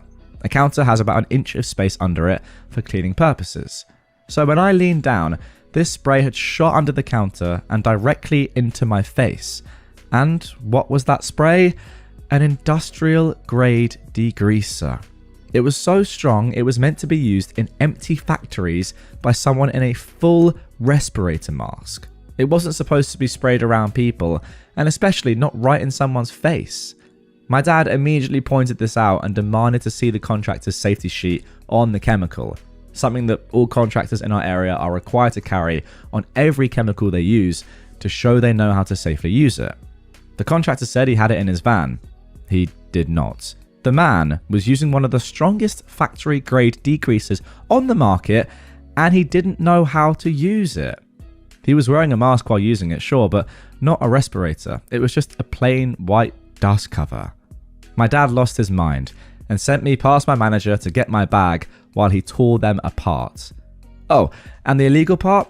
Well, the company wasn't supposed to hire outside contractors for this exact reason, but my manager did so that the work wouldn't be filed, so it would seem like our store didn't take any company resources for repair jobs. Anyway, my dad took me home and my siblings came back too. My dad went onto his PC and looked at the full information page on the degreaser. I was in the second stage of serious poisoning. It wouldn't kill me, thankfully, but it wasn't fun. At this point, I had a little bit of my balance back, but I was still panicking and confused. I was able to draft up a text, ripping them a new one, and quitting. I had a pounding headache, and I ended up throwing up 3 times before I fell asleep that night. I woke up the next day unemployed, but a lot happier. I had a headache for several days. I ended up working for the company again for around a year in the future, but that's a different story. Now, every time I get the chance, I out all the garbage I can on this dumpster fire of a trash company. And let me tell you just a few bullet points of dirt I have on them, just for a little more revenge. They wanted me to serve frozen soup that expired in 2018 in 2021. They marked rotisserie chicken that wasn't organic as organic, and sold it at a marked up price. They wanted us to cook chicken that went green. They reused expired meat from the meat counter in the ready serve food. They called people slurs outright. Okay, as if all the disgusting food stuff wasn't bad enough. They're just calling people slurs. Great. They used outside contractors with no safety standards. The managers shuffle around offenders from store to store and hire offenders that the employees ask them to ban from the store. They purposely marked up prices during times of need, hurricanes, droughts, etc. They have entire teams whose only job is to take down posts about them online because they're that terrible. They called the police on a homeless man trying to stay in the warm during a below freezing day. He wasn't bothering a soul. They didn't update the equipment, leading to several injuries. 2 of my co-workers lost large parts of their fingers. They delayed training until the last moments, leading to my training being 167 days overdue when I did it. They didn't fire an employee that slashed 2 other employees' tires and was known as a stalker. She followed someone all the way to their house. And finally, they had a food safety grade A sign up from 2019, but their current grade was barely above a C, technically a B. And so many freaking more. But this is part of my revenge. If you're in the South and see one of these dang stores, just don't go. Go into Publix. They're better. They treat their employees better. And honestly, I've never met an ex-employee from Pringles that doesn't want the entire corporation to fail and be gone. Anyways, that's the story of what happened and my never-ending revenge. I will never stop outing them for the trash corporation they are, and neither will my family. I sincerely hope I live to see that company gone. Revenge forever. Sincerely, a man that hates that corporation with his entire being. Wow, there we go. Great story. Yeah, it was a long one, but I love the long ones. A lot of context in there. The story was great. And I think the first thing I need to do, and I don't live in America, so I've actually never heard of this store, but just looking through the comments, and I'm allowed to say this because I'm not the one that's accusing this store of doing anything in particular or, having these sort of practices where they let their staff just call people slurs or whatever to one another or employ offenders, etc. But it looks to me like the name of the store is called Ingles. Now, I've not heard of it. Those of you in America, let me know if I'm right or not. But yeah, apparently it's a pretty small chain, only a little over 200 locations. But I can say this: avoid it. I'm not in danger of anyone saying to me that I've made some defamatory remarks or anything that's too incriminating. But just from what I'm seeing here, avoid this store like the plague. Let me make sure it's called Ingles. I mean, yeah, I'm not going to be sued for that. But there we go. That is the name of the store, apparently. Now, one thing that I have to say is, why, OP, did you not go to hospital throughout all of this? Like, it doesn't matter what your manager or your, the other staff are saying to you. You could have been dying. I mean, I don't know what was... You must have had no idea what was going on. Surely someone should have said, like, go to hospital. Like, the fact that the staff were stopping your brothers from seeing you. If I'm your brothers, I don't care. I'm getting in there. I'm saying, no, we're going to hospital right now. That's the only thing I don't really understand about this story. But overall, yeah, great stuff. And you're right. If telling your story online, even me, like, narrating it now, giving my thoughts on it, and you guys all listening and watching to this helps people not go to Ingles anymore, I think it's worth it. Hopefully I can't get sued for this, but I don't mind saying what I've just said based on what I've just read. Okay, now for our third revenge story. Revenge on my former neighbor who vandalized my vehicle. This happened about 15 years ago. My wife and I purchased a home deep in the country in an effort to simplify our lives. We quickly met our neighbors and everything seemed good. A year or so after we moved into the home, my wife got pregnant with our first child. I traveled periodically for work at the time and I was out of town. My wife was wanting to take a relaxing soak in the tub as her feet had swollen due to the pregnancy. As she was trying to relax, the neighbor's dog was barking incessantly. The dog was a large breed and had a big bark. This went on and on for 30 minutes or so. My wife had a pregnancy psycho moment and got out of the tub, put on her bathrobe, and screamed out the door at the neighbor to shut their barking dog up. Well, here is where the story gets pretty fun. The neighbor went full-on redneck on us. They renamed their Wi-Fi SSID to, quote, "I love barking dogs." We would find random things vandalized on our property. One day I came home from work to see my wife picking stuff up from the driveway. Well, it turns out that this redneck had thrown some poorly made nail devices in our driveway in an attempt to puncture my truck's tyres. The next event was truly diabolical. I left for work the next morning, and by the time I got to the interstate, my brakes felt sort of squishy. I pulled into a truck stop to inspect the truck. The petcock valve on my front right brake caliper had been loosened, and my brake fluid had mostly drained out. This guy tried to kill me. I went postal, but with insidious methods. I work in the IT field, so technology is my thing. I had an old laptop that I installed an OS on that is used for security penetration testing, and I cracked their Wi-Fi. I printed interesting things on their printer, including a convincing email from another woman to the husband. I printed prawn photos. I'd love to have been a fly on the wall when the cow found that. I discovered that I could go online and sign up for a prison romance pen pal. I signed his wife up and wrote a letter that was supposedly from her. I gave their address and I told the inmate enough about their life, how long they'd been married, what the hubby did for a living, how many kids, dogs, etc. they had, stuff like that, to make it convincing. I expect that her husband had a few words for her after that. I've never told this story before, and I hope it brings someone else even a little bit of joy.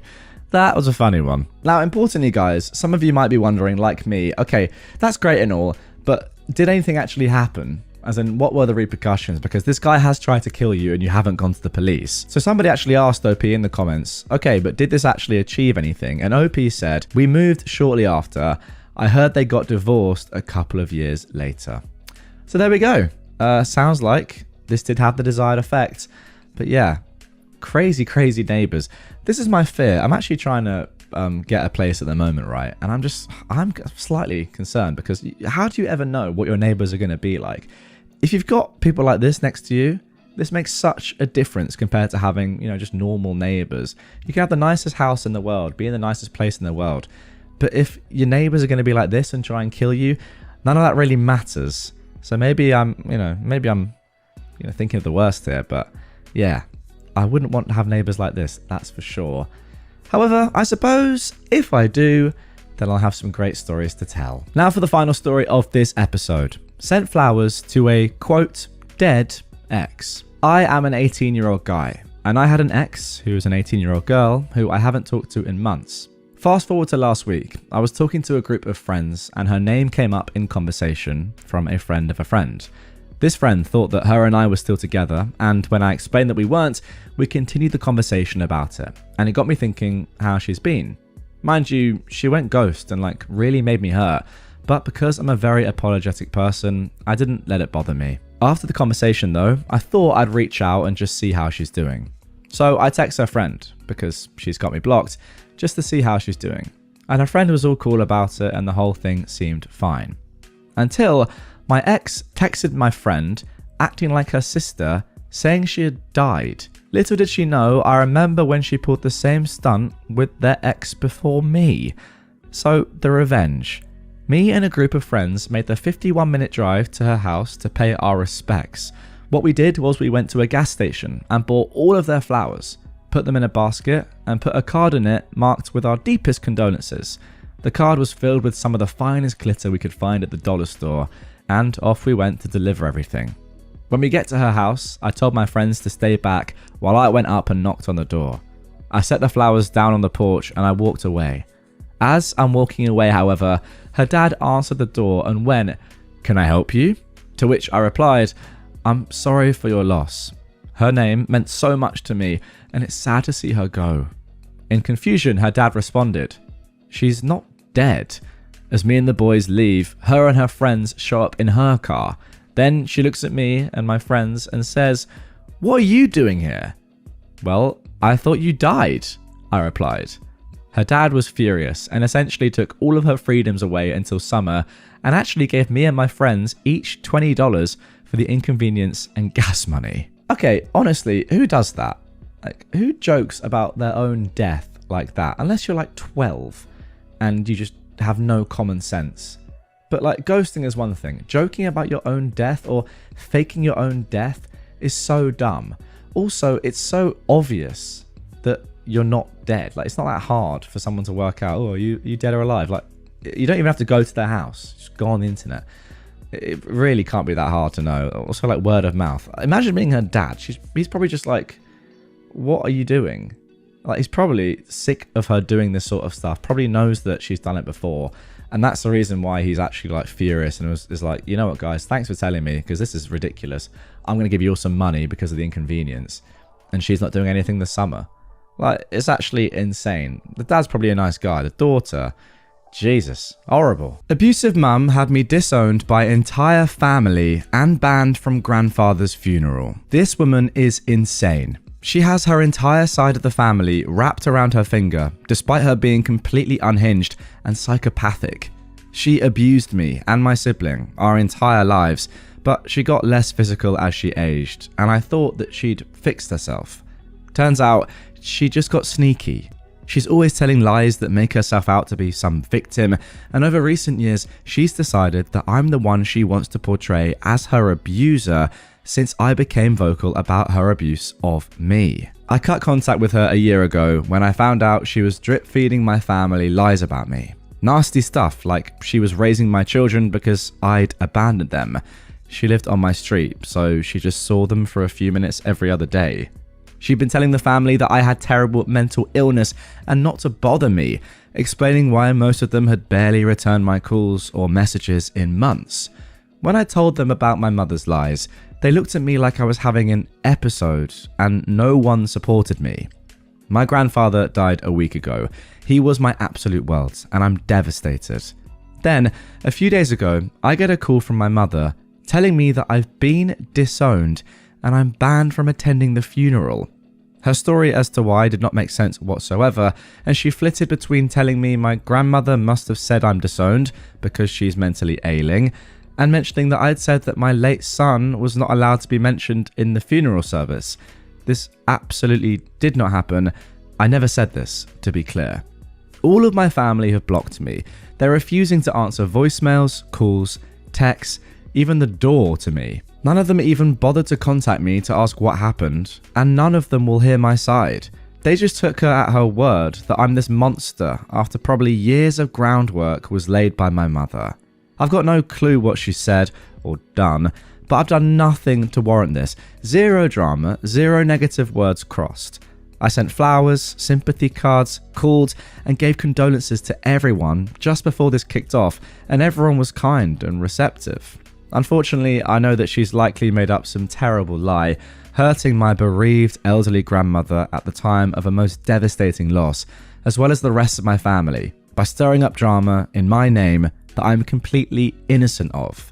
She's robbed me of my ability to say my last goodbye to my grandfather. She's robbed me of the rest of my family. She has them all believing that I'm some monster, and the worst part is, I don't even know what she's accusing me of, because it was clearly so bad that they've all got me blocked on everything. They're refusing to return my calls and messages, even when I've explained that I've got no idea what is going on. Her last control over me was to devastate my grandmother in my name, ruin my reputation, and break my heart by causing me to be disowned and banned from the funeral. I'm at a literal snapping point now. She's gone too far. Smashing her windows and flooding the house with a hose pipe for the 5 hours she'll be at the funeral isn't enough. Help me out here. What can I do to make this thing suffer without landing myself in prison? Heck, I have a clean record and I'd probably get off without prison time for most crimes at this point. So I'm open to suggestions.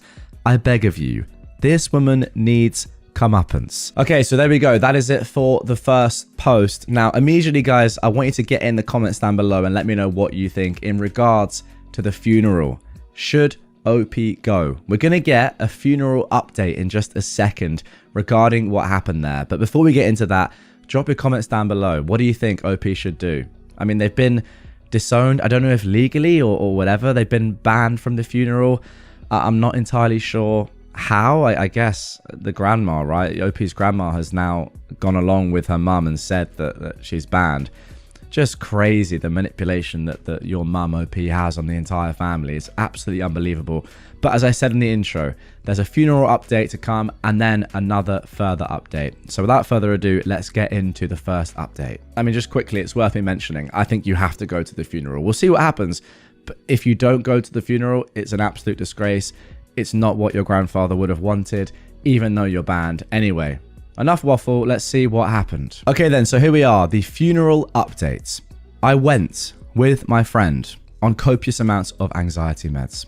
We were quickly seated and the service was lovely. Afterwards, I just walked past the family straight to the car with my head held high. One relative, my granddad's daughter-in-law, his son from a previous marriage's wife, sent me a kind message almost immediately after, saying she saw me and hoped I was alright. She said she'd have spoken to me to check in on me if she'd see me afterwards, but obviously I didn't hang around. We had a chat. It's nice to know there's one person, even if it's a distant relative, that isn't a flying monkey. I'm so proud that I fought through my anxiety and went. My alarm this morning said, "Do it for Granddad." Oh my gosh. I honestly don't know if I'd have had the courage to go without all of your words and encouragement, so thank you so much. Because of you all, I didn't let her win. I mean, that is great to hear, and I'm going to be honest, like looking through the comments on the original post and seeing how many comments OP replied to is actually insane. And you might think that sometimes people say, "Oh, thanks Reddit for the tips and advice," and they're just like, you know, they read a few comments and that's sort of that. They end up making their own mind up, if you want to be cynical like me. But I mean, I'm just scrolling and scrolling and scrolling through the comments that OP has replied to on their profile. And it's crazy the influence that Reddit must have had. So, you know what? Fair play to Redditors. I probably don't say it enough, but, you know, it's a strange old community, but it's very tight-knit. And sometimes when they see wrong, or when they know that something must be changed and must be done, and they really do give great advice. One tip, actually, if you ever got a question in life and you want to use the internet to try and find some sort of help, type in your question or type in the topic and then put the word Reddit afterwards, and that will bring up answers from Reddit, and they're almost always so much better than answers that are from generic articles or just from the internet in general. That's what I always do, and I could not recommend it enough, because you get real answers and real help from real people just like this. However, don't worry guys, there is actually one more update to come. It's the final update for now, I suppose, although this was posted just a couple of weeks ago. But let's get into it, the final update of this story. But the final update is that my aunt sent me weird messages after the funeral, still refusing to tell me what was said or what I'd done. It was confusing because she went between anger and telling me she'd hug me so tight the next time she saw me. She said she needed space, so we left that interaction on what seemed like a positive note. Oh, and it was wild that she said she didn't see me at the funeral, and if I'd have seen you, I'd have hugged you and brought you to the front row with us. And when I said I was sitting at the back, devastated, watching my family at the front row, unable to be there, supporting my sobbing grandmother, my aunt replied, "Oh yes, that was me. I actually asked your mother to tell you to stay away from us all." It seemed very bipolar. I asked her if there was any reason why no one would tell me directly what I was being accused of, and she didn't answer. She just said that she needed time. Right, okay. Now, I'd already decided I'd be cutting contact after this. The hurt was too much, but I'd hoped she'd eventually clarify the situation to me with time for my own closure. A couple of days after her last message to me, my aunt messaged my ex-husband trying to deliver a birthday gift for my son to his house personally instead of to mine. He politely replied that he didn't want to get involved, having had no contact with my family in years, and to either deal with me or send any gifts in the post. She replied with quite a nasty message. It actually read like it was written by my mother, which would explain the projection that happened later, saying that his reply clearly came from me and that I was using the children as weapons and to control people. Wow, how ironic.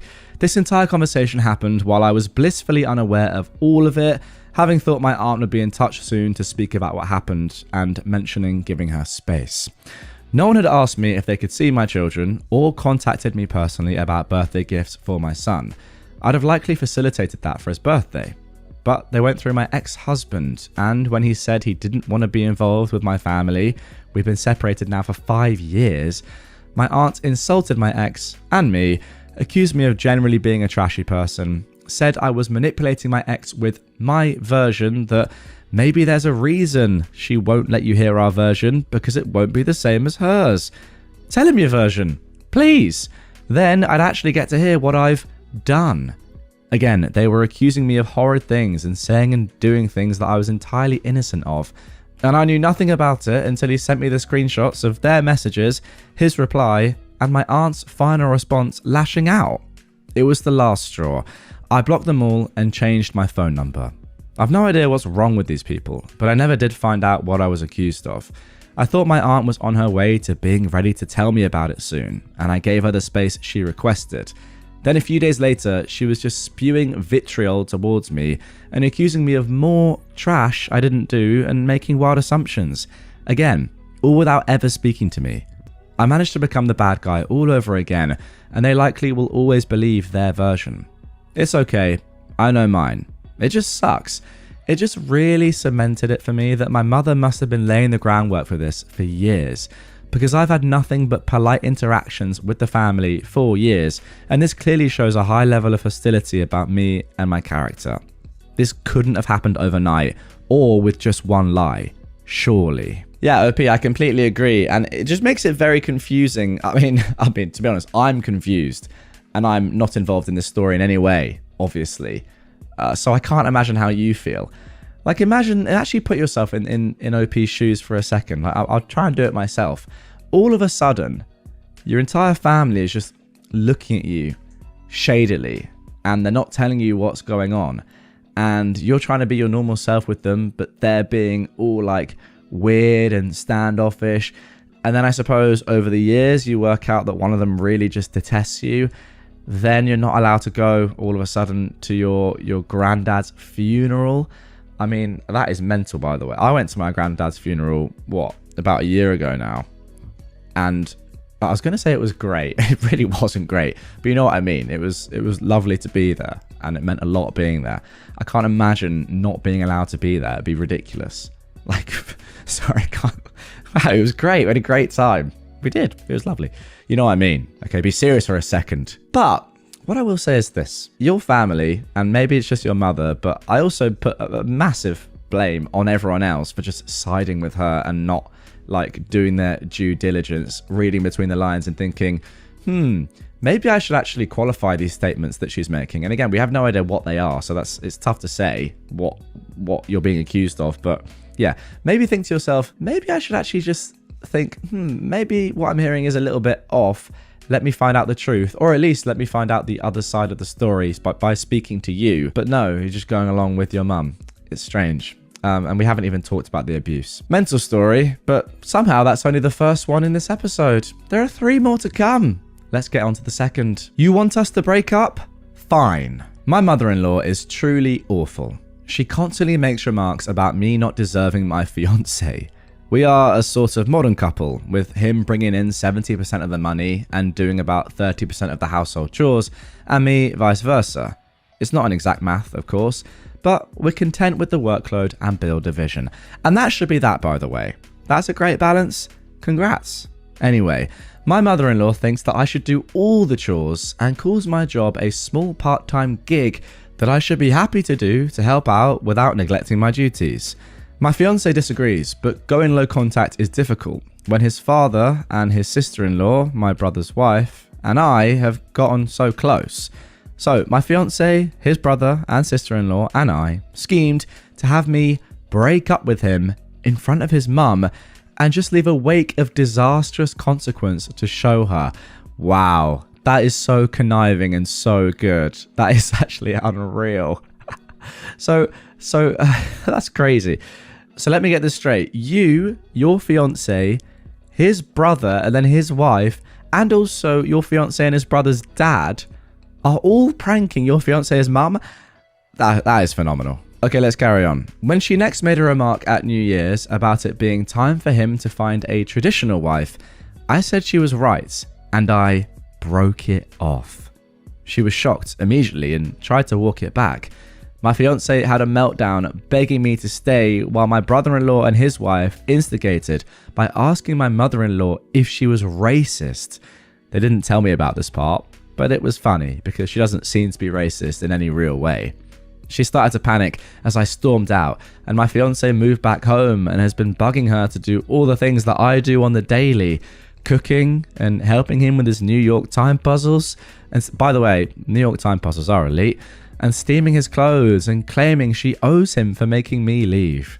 So this woman has been calling me non-stop, begging to talk, and after just 8 days, she showed up at my work to full-on apologize, complete with a confession that blew me away.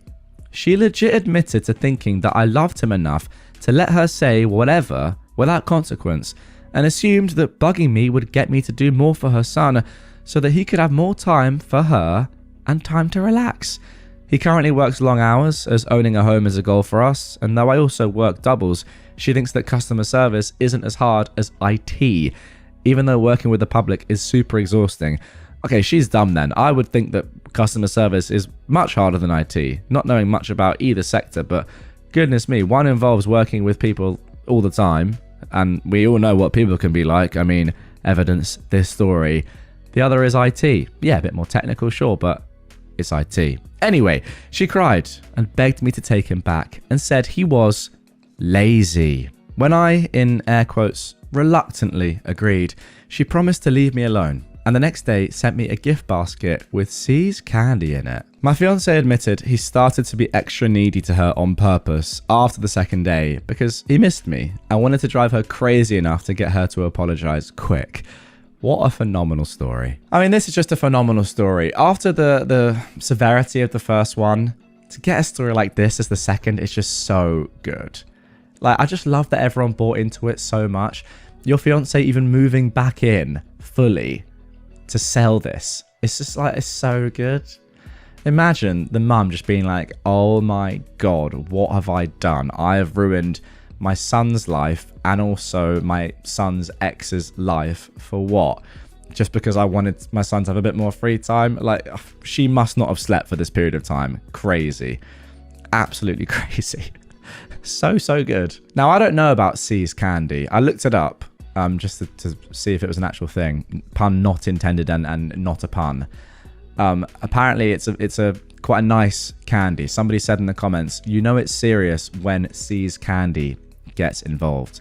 So yeah, maybe it's like the equivalent of I don't know, getting somebody flowers to apologize. It's top tier stuff, which I suppose makes sense. But yeah, genuinely wonderful story. But sadly, guys, that is the last fun story of this episode, and things now get slightly more serious once again. Revenge on a terrible neighbor. Years ago, I rented a townhouse while working on a studio contract. The house was nice, 2-bedroom that I shared with my girlfriend, now my wife. There was a single attached garage, which is a main part of the story. The next door neighbor, who we'll call Chad, was a real piece of work. He was mid-30s, balding, which he tried to hide with a buzz cut, and one of the shortest men I've ever met. He compensated for his lack of height by having a giant lifted custom pickup truck that was too tall to park in his garage. His other pride and joy was a heavily modified Honda Civic, which he liked to rev the engine loudly most days. Chad had 4 friends who he'd sit with at the end of his driveway and drink beer with all day, leaving empty cans everywhere. When I started renting the house in the spring, Chad was initially friendly, offering to move his car to allow the movers to easier access the house. He parked in both spots, despite a visitor lot right across the street. After the movers left, Chad mentioned that the previous tenants let him use their garage for his car in the winter, as his was full of exercise equipment and the sweet motorcycle he was building. Goodness me, I mean, that is crazy. Just asking to use and actually being allowed to use someone else's property. The old tenants must have been very nice, fair play. I told him that the landlord hadn't given me the key or the access code yet, and the only way I could open the garage was from the inside. Chad mentioned that neither his keys nor the code he had worked anymore either. A bit later, when I was talking to the landlord and mentioned Chad and the garage, he told me to never share the code, the keys, or the garage itself with Chad. The previous tenants had been robbed just after Christmas, the reason why they moved away, and the landlord suspected that Chad and his friends had been the ones responsible. despite there being no evidence. Wow. The landlord changed the locks and access code as part of cleaning up the house for a next tenant. A month or so later, I learned from another neighbor that Chad's dad had been a local cop and died when Chad was a teenager, and the police gave him a pass on disturbance calls and the like, something he took advantage of. Chad kept pressuring me to give him access to my garage and got really angry when I finally told him no. Maybe his temper stemmed from his lack of height or some other factor, but he was upset enough that his friends had to hold him back from physically attacking me. From that point on, I'd find empty beer cans on my lawn. He and his friends would catcall my wife when they saw her alone. He would park his truck blocking access to my driveway, would blast music at all hours of the day and night, and just do other things to make a nuisance of himself. As winter came, things got worse, as he was no longer allowed to park his truck on the street and was denied parking in the visitor lot. Later, some kids vandalized the car cover to his Honda and scratched the paint, which he blamed on me for not letting him use my garage. After the new year, I found all of my exterior Christmas decorations ripped off the house and destroyed on my lawn. I decided to take some revenge. Starting that night, which was the beginning of a really bad cold snap, I watered his car, using the garden hose to spray it down, from 10 PM to 5 AM every 30 minutes or so. By the next morning, a thick layer of ice covered his Fast and Furious mobile, pinning it to his driveway. I hid the garden hose in my garage before anyone saw it. When Chad saw the state of his car, his rage was legendary. He screamed, yelled, and woke up the entire neighborhood with his antics. The police and fire department came, did nothing, and left. Chad's friends tried to use various power tools to free his car, and one of them actually cut into one of the tires and fender using a sawzall. About a week later, the ice had thinned enough that the car popped free. Chad broke the windshield trying to remove large chunks of ice. That is the best, isn't it? When you're trying to sort of help a bad situation and you just make it worse. So good. That spring, my work contract ended and I moved away, free of Chad. I decided to share this story as I'm still good friends with my previous landlord, and he told me that Chad and his friends are now in jail after they got caught robbing a convenience store just after the recent holidays. Why does that not surprise me? Well, all I can say to this is that Chad and his pals are just terrible people. I do not understand why the previous tenants let him use their garage. Maybe, to be fair, they're just lovely people and actually weren't ever going to use it and were like, sure thing. But I mean, Chad just should have felt so lucky and like grateful that he was allowed to use somebody else's property for his stuff. But no, he said, actually, I'm just going to break in and steal your stuff as well. Just like taking liberties. Yeah, I mean, this guy and his mates probably just do deserve to end up in jail. And I hope that happens. I don't think there's any more I can say than that. Good revenge, but I feel like more needs to be done. Yeah, it's tough about his dad, but that doesn't excuse his actions now. Now moving on to our final story of this one. And I've just had a quick scan through, guys. And I've noticed that one of the characters is a little bit close to home. Anyway, I ruined my ex-best friend's reputation for spreading rumors about me. I just remembered this story from high school, and I thought you guys would find some enjoyment out of it.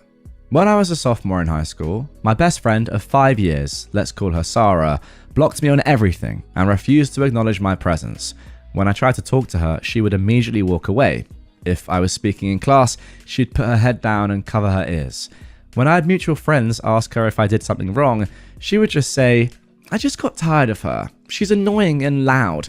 I have a more chill aura and she's ruining my vibe. Now, you know what, guys?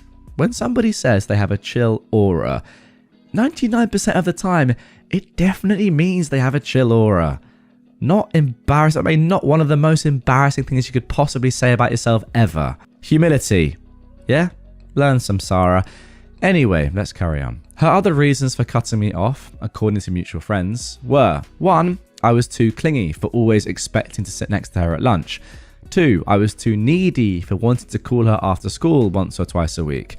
And 3. Her mum, whom I had only met once when I was 11 during a field trip, didn't like me.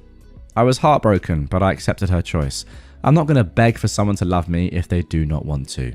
However, when a mutual friend told me that Sarah was telling people that I was fat, ugly, and disgusting, and also spreading around my SA story from the year prior and telling people that I was 100% lying about it. We went to a small school of only 300 people, including staff and teachers, so news travels quickly. I saw red. You don't have to like me, but spreading false info about a deeply traumatic experience and saying I lied about it? So on to the revenge. Sarah was a deeply delusional person when it came to relationships.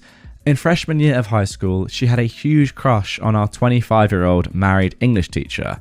She bought baby clothes, embroidered his children's names on them. What? Embroidered his children's names on them and then put them in a box at the foot of her bed. That is the most that is so twisted. What the hell? I mean, that's not even weird. That's just downright deranged. Sorry. When I asked her why the actual F she would do that, she said it was for when she turned 18 and she could finally steal him from his wife. Never mind the fact that the clothes would obviously then be too small for his kids by that time, but that is freaking crazy. After she moved on from our teacher, she then attached herself to a boy in our grade. We'll call him Jack. Now, I will be honest here, guys. This was the name that I saw when I just quickly scanned this story. And I have to interject here and say, I do not blame Sarah for this at all. This has happened to me multiple times in my life, and it will happen to me again. Nothing I can do about it. It's just my name and how cool I am. I like to think that at times it's because I have a very chill aura about me. I might be wrong. Anyway, Jack was in a relationship of 5 or 6 months with his girlfriend, Tiff. Sarah was convinced that she could home wreck them and made a public Instagram account to post poems about Jack. Is this story about me? I'm not sure. Not too bad, right? Well, actually, these poems were about how Tiff was an awful person and she deserved to die so that Sarah and Jack could be together. The only layer of anonymity in this account was the fact that the name was only her initials. Jesus. I knew about the account, and once I heard what she'd been spreading around about my appearance and assault, my 15-year-old self knew exactly how to get back at her. I knew Jack's sister from a club that we did a few years prior. We weren't friends, but were definitely friendly. One morning, I saw her in the halls, and I asked if Jack was still dating Tiff. She said, yeah, why? I told her, oh, that's so weird because I actually found this Instagram account that Sarah made that made me think that maybe they were a thing now. I showed her the account, and of course, she took screenshots of everything and sent it to Jack. 5 hours later, the account was deleted, and Sarah didn't come to school for 2 days. I heard from mutual friends that Jack and Tiff both sent her long, not so nicely worded texts about her behaviour and the account. Sarah got a reputation for the rest of high school for being crazy, delusional, and boy crazy. Jack's sister never told anyone that I was the one who told her about the account, so nobody ever found out that I was the one who told her. We are now in our early 20s, and since high school, I have lost 100 pounds. Wow. Had a glow up, and by the way, she's put this in air quotes. She's not saying, I suppose, that she's now really good looking, but yeah, probably had a glow up. If you lose 100 pounds, that's absolutely insane. Have a loving fiance that I started dating senior year of high school, a well-paying career, and a large support system of loving friends. Sarah, on the other hand, has never been in a relationship. I would argue against that. I think she's been in a couple of relationships with her old English teacher and Jack. They were just pretty one-sided relationships. Anyway, she has no friends. She dropped out of college junior year. She lives with her parents and still can't drive. Hang on a second. I'm not in a relationship currently. I do have friends that didn't drop out of college junior year, but I am also living with my parents right now, and I also don't drive. I'm feeling slightly attacked here. Anyway, was I a jerk? Definitely. Was it the right thing to do? Probably not. Do I regret it? A little bit. But at least no one believed her anymore when she talked about how much I was lying about one of the most traumatic things that has ever happened to me. And that is the main point, I think, at the end there. Like, to lie about that is just ridiculous. And when I say lie, I of course mean that Sarah is the one lying, not OP, obviously. I mean, that is crazy. She is obviously, as I said, a deranged individual anyway. But there is a limit, isn't there? And obviously we got to that when she said that you were fat, ugly, and disgusting. That's just bullying. But on top of that, spreading that your essay, well, first of all, spreading around your essay story, which I presume not everyone in the school knew about, obviously, And then saying you lied about it on top of that. So first of all, telling people about what your actual trauma is, ridiculous. And then saying, oh, actually, no, but she just did it for attention. Or maybe not that, but just none of it's true, is genuinely crazy. I think that should be illegal. Like bullying is one thing, but then like telling people about someone's trauma, which is, you know, obviously illegal in itself, the trauma, then saying they lied about it. Like that, I know you're only like 15 or whatever here, but is that not some sort of like defamation? Like people genuinely would unalive themselves for stuff like this. That has to be illegal. It has to be. I pretended to be gay so that 2 loudly homophobic guys would get arrested. This is a true story that happened a few years back. I'm sitting at a bar, 3 beers deep, with a group of heterosexual guys, I should add, friends that I hadn't seen in a while. 2 guys at the table next to us start using homophobic slurs for no reason, ranting about how gay people are disgusting, etc. Now, of course, we couldn't let that fly, and we asked them if they had a problem with it, and that we were, in fact, homosexual ourselves. The first guy suddenly jumps on my friend, breaks his glasses, and tips our entire table and drinks on the ground. To this day, we believe they were on some kind of drug, as they had a truly weird and aggressive behavior. The bartender, a 6-foot-tall metal guy with a beard, arrives at the scene to hear, "This guy just jumped us because we are gay." The guy keeps being aggressive. The bartender immediately breaks his nose with a punch. The police arrive at the scene, the bartender corroborates our story, and the police arrest both guys. We had to testify at the police station so that my friend would get his new glasses reimbursed. We kept the same story all night, so the 2 guys got a hate crime charge. Well, there we go. A pretty chaotic start to this episode, but goodness me, that is the justice and the outcome that we all wanted to see. I mean, yeah, I completely agree with you. It would be very strange if these guys weren't on some sort of drug. I mean, the way they've acted there is just absolutely insane. I mean, being homophobic is one thing, but then jumping on someone who says they're gay, maybe they just are like that, and I know people like that do exist, but that seems a little bit extreme. Nonetheless, though, I can't believe people like this do exist, and thank God that they're getting charged. I would actually love to know, and let me know in the comments down below if you know. What can I expect? What can we expect these people to get charged with? Like, are they going to go to prison? Are they going to have to do community service? Are they just going to have to pay a fine? Will they kind of get off? I have no idea. Let me know if you know in the comments down below. Whatever the punishment is, it should be worse. Let's move on. Made my racist co-worker uncomfortable after he made a joke? Oh well, I am a 23-year-old woman, and I've been at my job for about a year. I'm one of the youngest in my department, and one of the few women of my background. I usually ignore workplace banter, but one co-worker, Stephen, who is 34, has a habit of making subtle comments that don't sit right with me. At first, it was small things. He'd ask where I'm really from, or joke about how I must be great at handling spicy food. I never made a big deal out of it.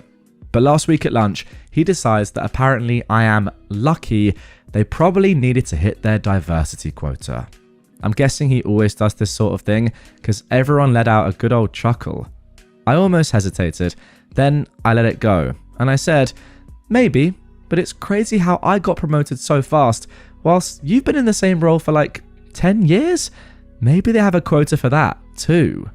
I'm guessing everyone got uncomfortable because the room went dead silent. You could hear the clock on the wall almost.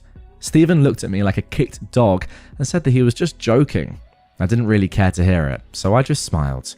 Later, my manager told me that Stephen felt humiliated and that I should have been more professional.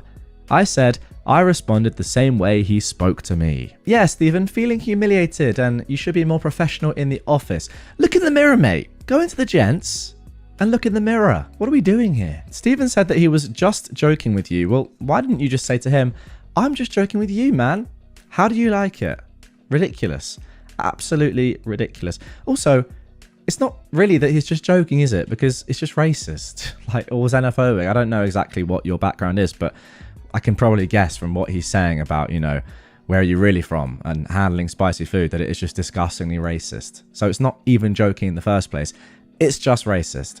Now, if you like stories about racists getting completely destroyed, the next one is one that you're going to love as well. My dad claimed to be Mexican and severely humbled a lady. My mum and dad were at my mum's company Christmas party years back. There were drinks flowing, and in the elevator on their way to gather her things with a few colleagues, a lady started to go on a rant about Mexicans. Little bit of a theme in this one so far. You can imagine what she said, and none of it was flattering. My dad has black hair. He also worked outside very often and was quite tanned still, despite it being winter. Mind you, his heritage is straight up English and Irish, maybe a hint of German.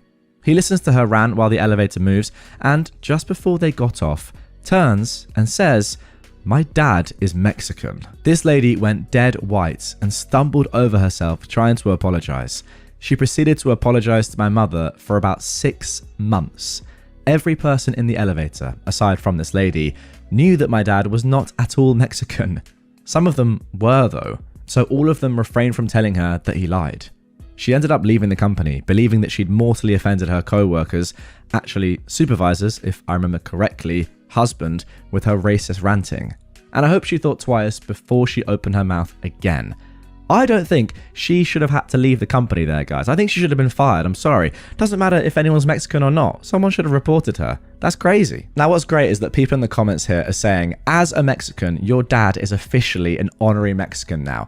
So he's doing the God's work, and he is standing up for Mexicans and also just minorities in general that do suffer racist abuse. Just like this, once again, just pure xenophobia. I don't really get why people like this exist, and I'm sorry, I've got to double down. Like, it should not take someone to be a fake Mexican to get this lady to leave the company. And it shouldn't take her to leave the company. Like, anyone in that elevator should have just said, you know, this is what just happened. One person corroborates it. I mean, ideally everyone, but all you need is one person. And surely she's gone. Like, you can't have someone like that working at a company. It doesn't matter how good they are at their job, like, at all. Or if anyone Mexican was in the lift or not. It's just racism. Get her out of there. It's actually pretty disgusting that she left seemingly on her own terms. Ridiculous. Also, why was she just upset when she got caught? Like, so pretty much, if there had been no Mexicans in the elevator and everyone would have agreed with her and said, yeah, you know what, you're so right, man, we hate them. She would have been like, yeah, we do. I hate them. But no, because one person was actually Mexican, or at least claimed to be Mexican, she then felt upset about it. What if other people in the elevator weren't Mexican themselves, but I don't know, had Mexican friends or people they knew that were Mexican? Like, this woman is so stupid that she felt sorry because somebody was Mexican, but didn't feel sorry because of what she said in the first place to people that she thought weren't Mexican. I don't know. Dumb woman, get her out the company. Why does she get to work from home and I can't? At my job, we're supposed to be in the office a couple of days a week. I'm in almost every day, as that's my preference, while others stick to their work from home days quite strictly, which is also fine. But I have one colleague who I work with closely that previously came into the office, but now gets to work from home full time. And I'll add that she is great at her job and a joy to work with. Slowly, it was noticed by a few people that she was never in the office, and they started making comments how it was strange, she was lucky, she must have found a reason for an exemption, or has some sort of special arrangement. They would look at me and wait for me to say something negative or complain, but I wouldn't say much other than that she works from home due to personal reasons, as it's not my info to share with others, and she is always available virtually if people need to meet or chat about a project. We were having a larger Teams meeting recently, and one of these nosy Nancys raised it in a passive-aggressive way, saying how she hasn't seen her in ages and she's always at home, and it would be great to see her in the office sometime, as their team all have to be in a couple of days a week. I sat there just sipping my tea, while my co-worker dropped the bomb that her husband has been having seizures due to a rapidly growing brain tumour, and he can't be left alone. She went on to add how she wishes she could get out of the house more often, but can't even leave for coffee or groceries unless one of the kids is home, or she can get a friend or family member to stop by, and that the other option was to go on leave, but she felt like it would be a burden to the team and she can still get the work done from home. Let's just say the horrified looks people had and the awkward silence has ensured that hasn't come up since. Yeah, good. That is just what you want to see from this sort of story. People that are just being too nosy, getting it. Now, don't get me wrong. I probably, like at first, if I was a part of this person's team and they were never in and I didn't hear any explanation, I might be like, oh, how come they're not coming in? Like, we got to come in every day. What's going on here? But I feel like after about 1 minute of thinking about it, I'd probably think to myself, oh, yeah, there's probably a reason here that they're not coming in. And especially when someone says it's a personal reason to you, then you definitely do not bring it up. But I mean, look, don't get me wrong. I understand why people would be like, oh, where is she? But then surely you have a conversation and think, something's probably at play here. And then you just do not ask ever, and you just leave it be. Ultimately, if she's still employed by the company, still doing her job well, which is amazing given the circumstances, who are you to question what's going on? Or if she just has months of unpaid leave and isn't there. Again, you can't say, it's a disgrace, unless you know what's going on isn't something like this. But yeah, I mean, like, I suppose the main point is just chill out and just don't like go meddling when you don't need to. I hope that your co-worker OP and her family are doing better, because what a terrible thing to be going through. Not helped by her colleague saying, where are you? It's unfair. Come into work right now. I'd rather have them safe. Years ago, I was struggling with keeping everyone safe on a trip to town. I had a couple of kids on feet and one in a wheelchair. The two on feet were absolutely determined to run away anytime my back was turned. As it happened, there was a pet store right next to the fabric store I needed to go to when one of the kids made a break for it into the parking lot. Instead of heading to the fabric store, I grabbed said child, plopped him on top of the kid in the wheelchair with instructions to not move a muscle, and I headed to the pet store instead. When we got inside, I headed straight to the leash and collar aisle, and I started the process of fitting the two on feet for harnesses and leashes. The kids thought this was a great adventure, and I even let them pick out their own colours. Then here comes some old Bitty with her pocket dog. She started out with just huffing and sighing, but within about 30 seconds, she evidently couldn't control herself any longer. That's the most cruel thing I've ever seen, treating children like dogs. From my crouched position, I replied, well, I'd rather have them treated like dogs than hit by a car. And I went back to fitting the harness that I was working on. All she could come up with was, well, I guess.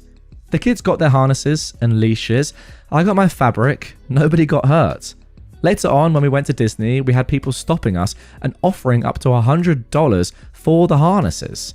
Nope, sorry, you can hit up the pet store for your own. Okay, what I will say is, reading this story, I was a little bit surprised by the fact that you, OP, went into a pet store to get your kids a lead and a harness. I'm presuming, by the way, that these aren't harnesses and leashes for kids, unless pet shops actually have these things for kids. I doubt they do. However, actually, maybe it's thinking on your feet. Very clever.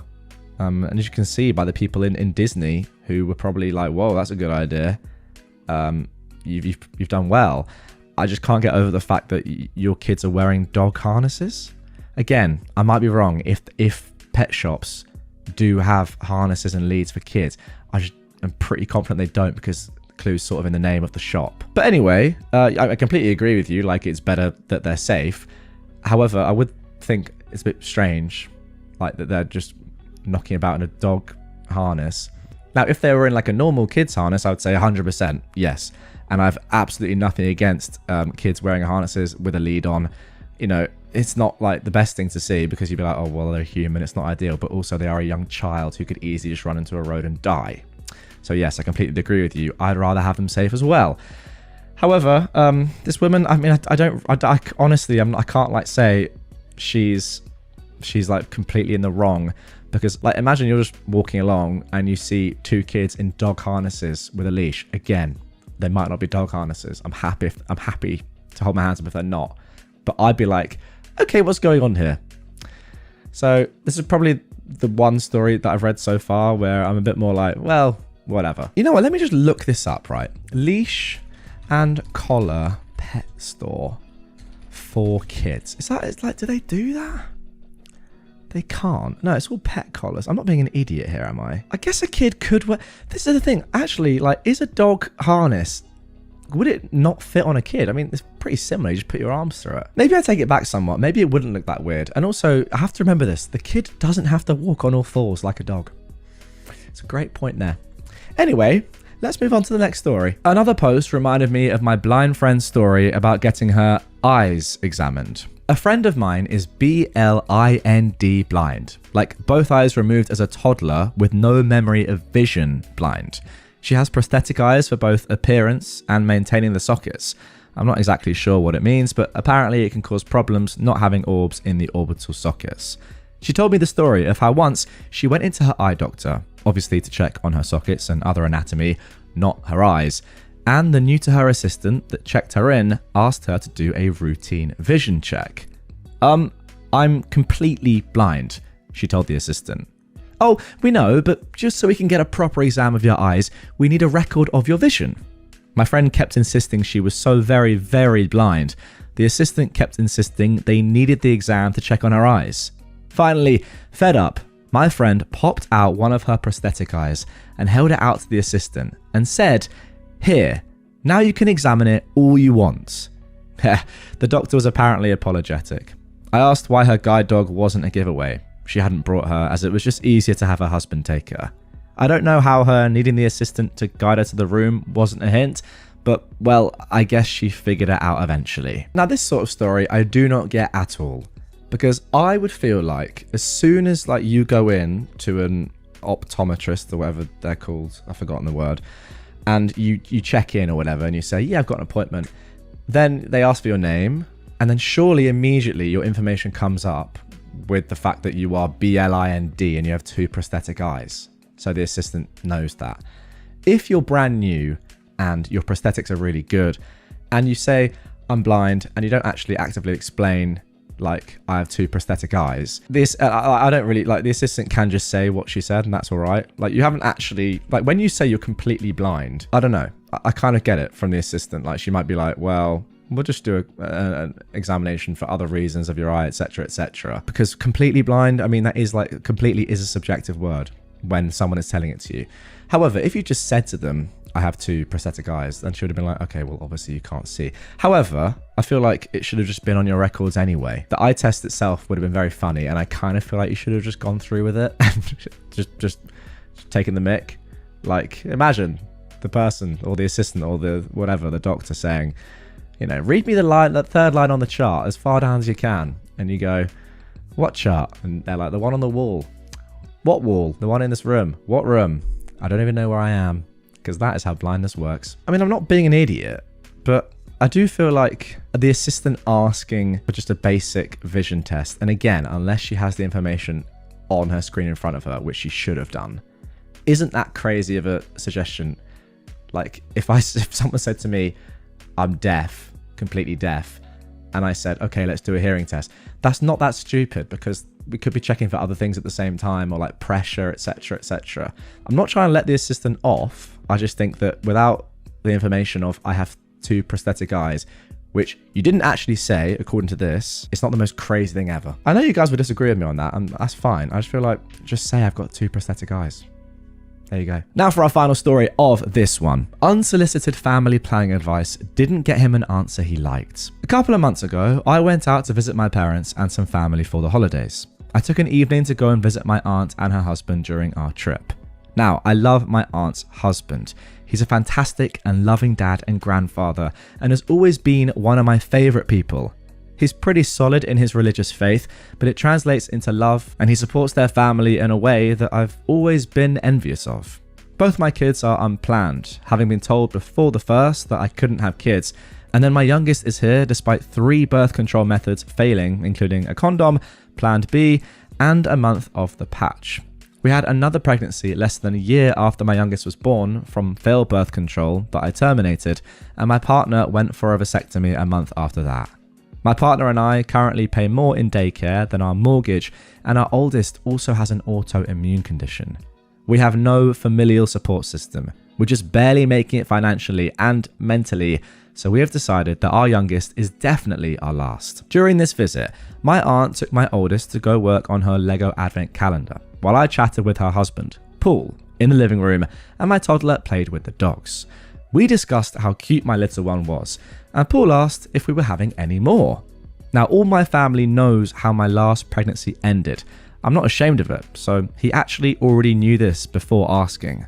I told him, no, my 2 were more than enough, and my partner is sterile now. We don't have the support or funds to care for another without making the two we have suffer. He said, "You never know, the next one could be an angel." And I shot back before I could catch myself. Technically, the next one is an angel. Oh, wow. What a line, by the way. That might be one of the best single lines of rebuttal I've ever heard. That just sums up this subreddit so well. Wow. That is just 7 words that are just plucked from heaven, for want of a better phrase, but just pure perfection from OP. Sorry. That is just phenomenal. Anyway, we both had a cringe face for a moment, and then he quickly moved on to a new topic of conversation. I know he meant well because he loves his family and grandbabies. His family is everything to him. But it's like it didn't click that most people don't have a supportive family, and having kids these days is expensive and exhausting, even with support. Okay, and there we go. What a way to end this one. As I said, one of the most generational lines I've ever read, and I don't use the word generational lightly. Phenomenal stuff. Terrible from Paul, like absolutely terrible. The fact that he knew about you terminating your last pregnancy and still said that is disgusting. But also, I've got to say well done to you, because that is such a sensible decision you've made. Like, so many people, I feel like, do not give the required thought to having a child. And even when they've had a couple of children, they think, okay, I'll go again. And you know, you make such a good point about it affecting your children's lives if you have a third one, because you know, you're not going to make any more money per se. So then, you know, 2 into 3, or the money you have for 2 kids is now being split into 3. That's a big difference. And I think if more people acted and thought like this, the world would probably be a better place. I'm not saying to not have kids, by the way. Like, kids are great. I will hopefully have kids myself, and I definitely plan to. But if it's financially going to be extremely challenging to give them the life that they need and deserve, I'm sorry, but you shouldn't do it. And I do think more people should think like that. Fair play to you, OP. Paul, you're a gimp. Someone tried to stop me from using the women's bathroom because they mistook me for a guy. This happened when I finally had the nerve to try a pixie cut hairstyle. I was really happy about it because it felt like me. I will admit that when I shop for clothes, I do not care for gender norms. For example, I bought a man's Hawaiian shirt because it felt breezy to me, and I really liked its fabric. So, onto the story. I was in the mall with my then boyfriend and went straight for the women's bathroom as usual. There was no one there except for a woman putting on makeup. I went inside and was almost close to one of the stalls when said lady quickly approached me with makeup tools still in hand. "Isn't this comfort room for women only?" And I was confused. Like, yeah, because there's obviously a big sign out there. But then I realized she was staring intently at my chest, as if trying to determine if I'm really a girl or some guy entering a women's bathroom. And I really don't understand why she'd think of the latter, because I was wearing short shorts with leggings. Sure, I was wearing the breezy men's Hawaiian shirt, but it was unbuttoned and loose to reveal a tight black tank top underneath. Like, that's definitely feminine. The whole situation felt so ridiculous to me that I made eye contact, pointed in the direction of my shorts with both hands, and casually asked, "Wanna check?" If she's gonna make this weird, I'm gonna make it weirder. Wanna enter a stall with me and have a peek? Sure, why not? We're both women, sarcastically. I like to think the silence that followed made her realise who was being a creep, because she backed out immediately and said no. I finally did my business in the stall, and while I was washing my hands, she apologised, and I told her it was no big deal. But I have to apologise for the trans people out there who get treated like that when they're just minding their own business. Okay, and there we go. That is it for the first story. And that is what I mean when I say in the introduction that if you don't know this subreddit, you get to know it very quickly. That is the beauty of r/traumatize them back. You see the instant karma. Whereas, you know, on like r/prorevenge or nuclear revenge, or even like petty revenge, sometimes you don't actually see that immediate revenge. You don't even ever sometimes get the payoff. Whereas here, it's always pretty instant. I mean, at least most of the time. And that is the beauty of this sub. This is something that I really would love to do. And again, I think I've been saying this for like the last 6 years now. It's very, very rare that I ever find myself in a situation like this. But I do think the thing to do is just go with weirdness and sarcasm if someone's coming at you being weird. and just try and make them feel as uncomfortable as possible. It's just funny. And look, you could have taken this really personally and got really angry, but I do think that's kind of what this woman wanted. Now for our second traumatized them backstory. My father accused me of not being sick while I had a heart attack. Back in 2017, when I was just 17, I had a heart attack. It happened on Christmas Eve of all days. Instead of getting support from my family, my father accused me of making the whole thing up for attention. I hate attention at family gatherings. I was rushed to our local hospital, and things were so serious they had to transfer me by ambulance to a larger hospital in the city because they couldn't treat me locally. You'd think that would have been proof enough that this wasn't some ploy for attention, but no. I ended up needing surgery, and I went through a tough 2-month recovery period. It was one of the most physically and emotionally challenging times of my life. Through all of that, my father never once visited me in the hospital. He was too scared and ashamed to show up, and he's never apologized for how he treated me during one of the worst moments of my life. To this day, we don't speak. I've cut him out of my life because I realized I deserve better than a parent who accuses me of faking a life-threatening medical emergency. Yeah, I feel like your last sentence there, OP, really does sum up this entire thing. Why would you ever want someone like that in your life? Imagine you're about to die, you're dying, your heart is failing, and your dad just goes, "Stop messing around, man. Like, you're fine. Just chill. Stop trying to get attention, you little rat." The anger would just be, palpable. Family calls me to get me to go back home. I revealed the reason why I left. So, I've left home. I'm more or less homeless and lodging in a hotel that a friend paid for. God bless his heart. This is due to my mum physically assaulting me for the first time since my dad died. That reason is a story for another day. She slapped me 3 times and my face got swollen, so I left 4 days later. I had already been planning on leaving later this year because she's been more or less stealing from me, or more accurately, stealing from my late dad's estate that he left for me in his will. She's been selling some properties, and it's 2 years ago that I found out that that's actually a crime. When I tried to get her to do the right thing, she called me a gold digger, and since then, so many things have happened. I've gotten a lawyer and we're working the logistics out to get what's mine. After leaving home last Friday, I've had a barrage of calls from family members. Everyone has been trying to convince me to come home, and even trying to evoke my late dad's name to get me to come home. We were very, very, very close. Cue this incident. My in-law calls me on Sunday and says that my mum came to his house and told him what's happening. He starts with saying that I'm making the wrong decision. I'm going to be wrong, 2 wrongs don't make a right, etc, etc. He doesn't know that my mum slapped me, and I don't tell him because he says, and I quote, "I won't ask what made you leave yet. I want you to go back so we talk about it."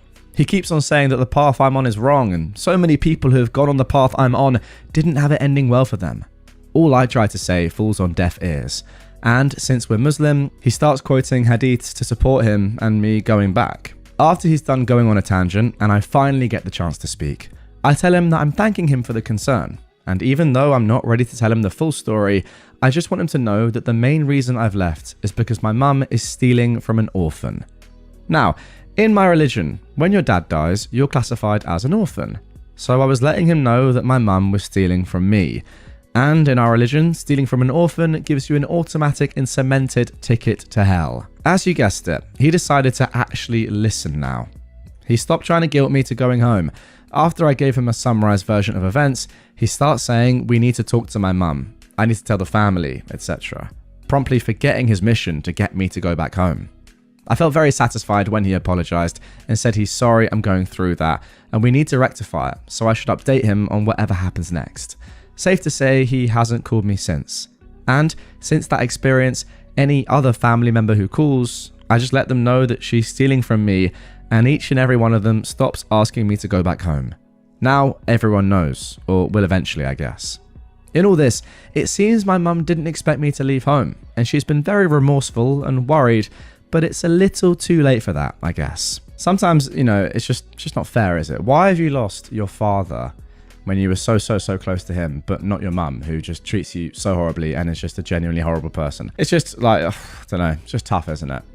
So like, you're dealing with all that grief and the fact that you've lost, maybe the person that was closest to you in your life, definitely your closest parent or I presume family member, And then on top of all of that, you've got this. And the good news is that like your family are now beginning to understand how terrible your mother is. And, you know, I kind of get it from their perspective a little bit. They're hearing these things from your mum, and then she's like, please try and get my kid back. I don't know why they've left. So then they're trying to get you back, which is, it makes sense. But then after hearing the truth, I'm glad that they're switching sides and actually understanding what's happened and why you've made those decisions.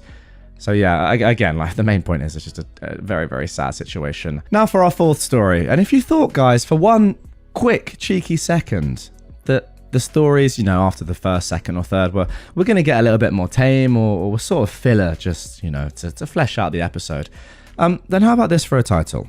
Lunch supervisor tried to inject my sister with insulin she didn't need. I was diagnosed with type 1 diabetes at a pretty young age, 8.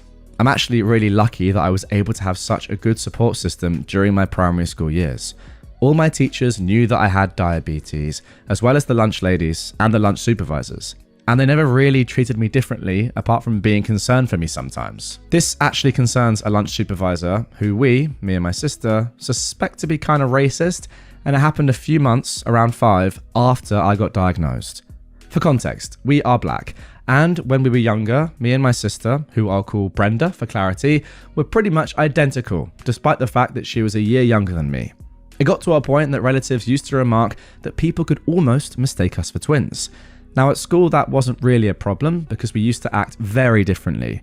I was more introverted and very much into books, while she was a quintessential extrovert and was always more fierce. And for people who have seen us day in and day out, it was clear that we were different. Despite the fact that this supervisor knew us by name, by face, and could differentiate us, she would always act snide to us in a way that was uncomfortable. Our school was incredibly diverse, with a minority of white people and mostly Asian and black people, so I honestly don't know where this came from. Anyway, this supervisor knows that I take insulin for lunch, and that I'm to go straight to the nurse once it's lunchtime. I was even allowed to leave early sometimes to get my dose. One day, she sees my sister playing in the playground before they call us for lunch. We were allowed to play for around 15 minutes before lunch, eat lunch, and then get 30 minutes to play again before classes started back up. And, I'm paraphrasing from my sister here, grabbed my sister and started dragging her to the nurse. The nurse's office, in which I and my fellow diabetics would take our insulin, was around a 10-minute walk from the playground, and quite close to both the lunch hall and the pastoral team. And the separate nurse's office for normal scrapes and stuff was really around 2 minutes from the playground. Despite the fact that my sister was crying out, saying, "I'm not OP, I'm Brenda, her sister," she apparently didn't believe her, and marched her straight there. She gets to the nurse and sees she's not there. Of course she's not, she's at the normal one and we've already taken our doses, and then tries to force my sister to take insulin. Guys, this is incredibly dangerous for non-diabetics, and despite the fact that my sister was crying at this point, the supervisor didn't care. One of the pastoral team hears this crying, goes to investigate, and comes to the scene. One look at my sister and she asks my sister, "Brenda, are you okay? What's happened?" My sister tells me that the supervisor just went pale, like all the blood drained from her face. Then she goes red, and as my sister is explaining, tries to butt in and say, "Well, she didn't say she was Brenda. How was I to know? I thought she was OP." Yeah, that didn't really fly well. Now, a lot of people, and I assume you guys are wondering as well, what actually happened to this person. And you know what's crazy about it? She didn't get fired, the supervisor. OP has said, "I'm actually sorry," they've left a little edit here. "I'm sorry about the inconclusiveness of the story. I forgot to add it in, probably because she didn't get fired. I remember seeing her in year 6. It was 3 years after I was diagnosed. I'm pretty sure she got suspended, not fired, and had to go through rigorous first aid training, as well as being sent, I think that's the word, to the board of directors of which our headmistress was on. I absolutely agree that she should have gotten fired, but she was one of those who'd been there forever. Just because she was there for a long time though and was friendly with people doesn't mean that she shouldn't have gotten fired." I agree with that. Like, surely there are certain things where you're like, I don't really care how long you've been here. This could have been awful. And as you said, this is an incredibly dangerous thing for non-diabetics to have insulin. I mean, I presume that, yeah, you could go into an absolute, I don't know, your body could just get completely screwed up and it could be lethal. That's what I think. Who knows? I might be wrong there, but I don't see why that it couldn't be the case. So yeah, it could have been so badly. I'm glad that this all ended up okay, but wow, just think, if that had happened, then would have been the end for the school. Let's be realistic. And that is, I think, reason enough to have fired this supervisor. Way too rash in her decision making for me. Now for our final story of this episode. You really don't want to assume that someone is pregnant. A few years ago, I gained a significant amount of weight suddenly, and I'm still on a very healthy dose of steroids following emergency surgery to remove the tumor that caused that, and a variety of other health issues. Anyone that's ever been on a high dose of steroids for a long time, or had a tumor in their endocrine system, will tell you it's like being possessed. You look like an inflatable balloon and have mood swings that totally change your personality. You have hair in places you shouldn't have hair, and you literally feel so tired you could die on a daily basis. It's a bad time. Do not recommend. So, I was waiting for a train on the way back from meeting a friend. We had a couple of drinks, minding my own business, out of breath and swaying slightly. Not from the drinks, I'd only had a glass of wine. A woman approached me, struck up a conversation. Nothing bad at first. She pointedly referenced that she had 2 healthy pregnancies, and I could see where she was going with this, but I wasn't about to stop her from putting her foot in it. She asked what I'd done for the evening. I said I'd had some drinks with friends, softly hinting to her to maybe quit while she was ahead. Undeterred, after some polite conversation, she slips in, "You really shouldn't be drinking pregnant, not even 1 glass." I'm usually very mildly mannered and not big on confrontation, but Barry the brain tumor had other ideas. I saw red. "Oh, my belly? No, I'm not pregnant, I have a brain tumor. They recently told me it's too late to try radiation and that I'm at risk of a heart attack until they can remove it." I left it at that. Entirely factual. The best thing is that the train went for another 15 minutes. I cheerfully let that be the longest, most silent 15 minutes of her life. There we go. What a way to end this episode. That 15 minutes would have been absolutely joyous. It's so good that this woman couldn't just walk away, but had to just sit there with you, like, I don't know, next to her, whatever, just thinking about what's just happened. It's so good. Yeah, I mean, again, like, as I say with all of these, very sorry you're in that situation. Like, obviously less than ideal, but when you do have something like this take place and you can deal with it like this, it's just pretty awesome. It tells me a lot about your character. The fact that you didn't just, I don't know, back down or get really angry just shows you're pretty awesome, and this woman is a disgrace. But there we go. That 15 minutes, as I said, must have been majestic. The HOA president's long goodbye. When I moved into my suburban neighborhood, I expected peace and quiet. Instead, I walked into a petty dictatorship run by our HOA president, Todd. Todd was the worst kind of leader, the kind who loved power but hated accountability. He enforced ridiculous rules, like fining people $200 for leaving their trash cans out a minute past 9 AM, but he then blatantly ignored the rules when it suited him.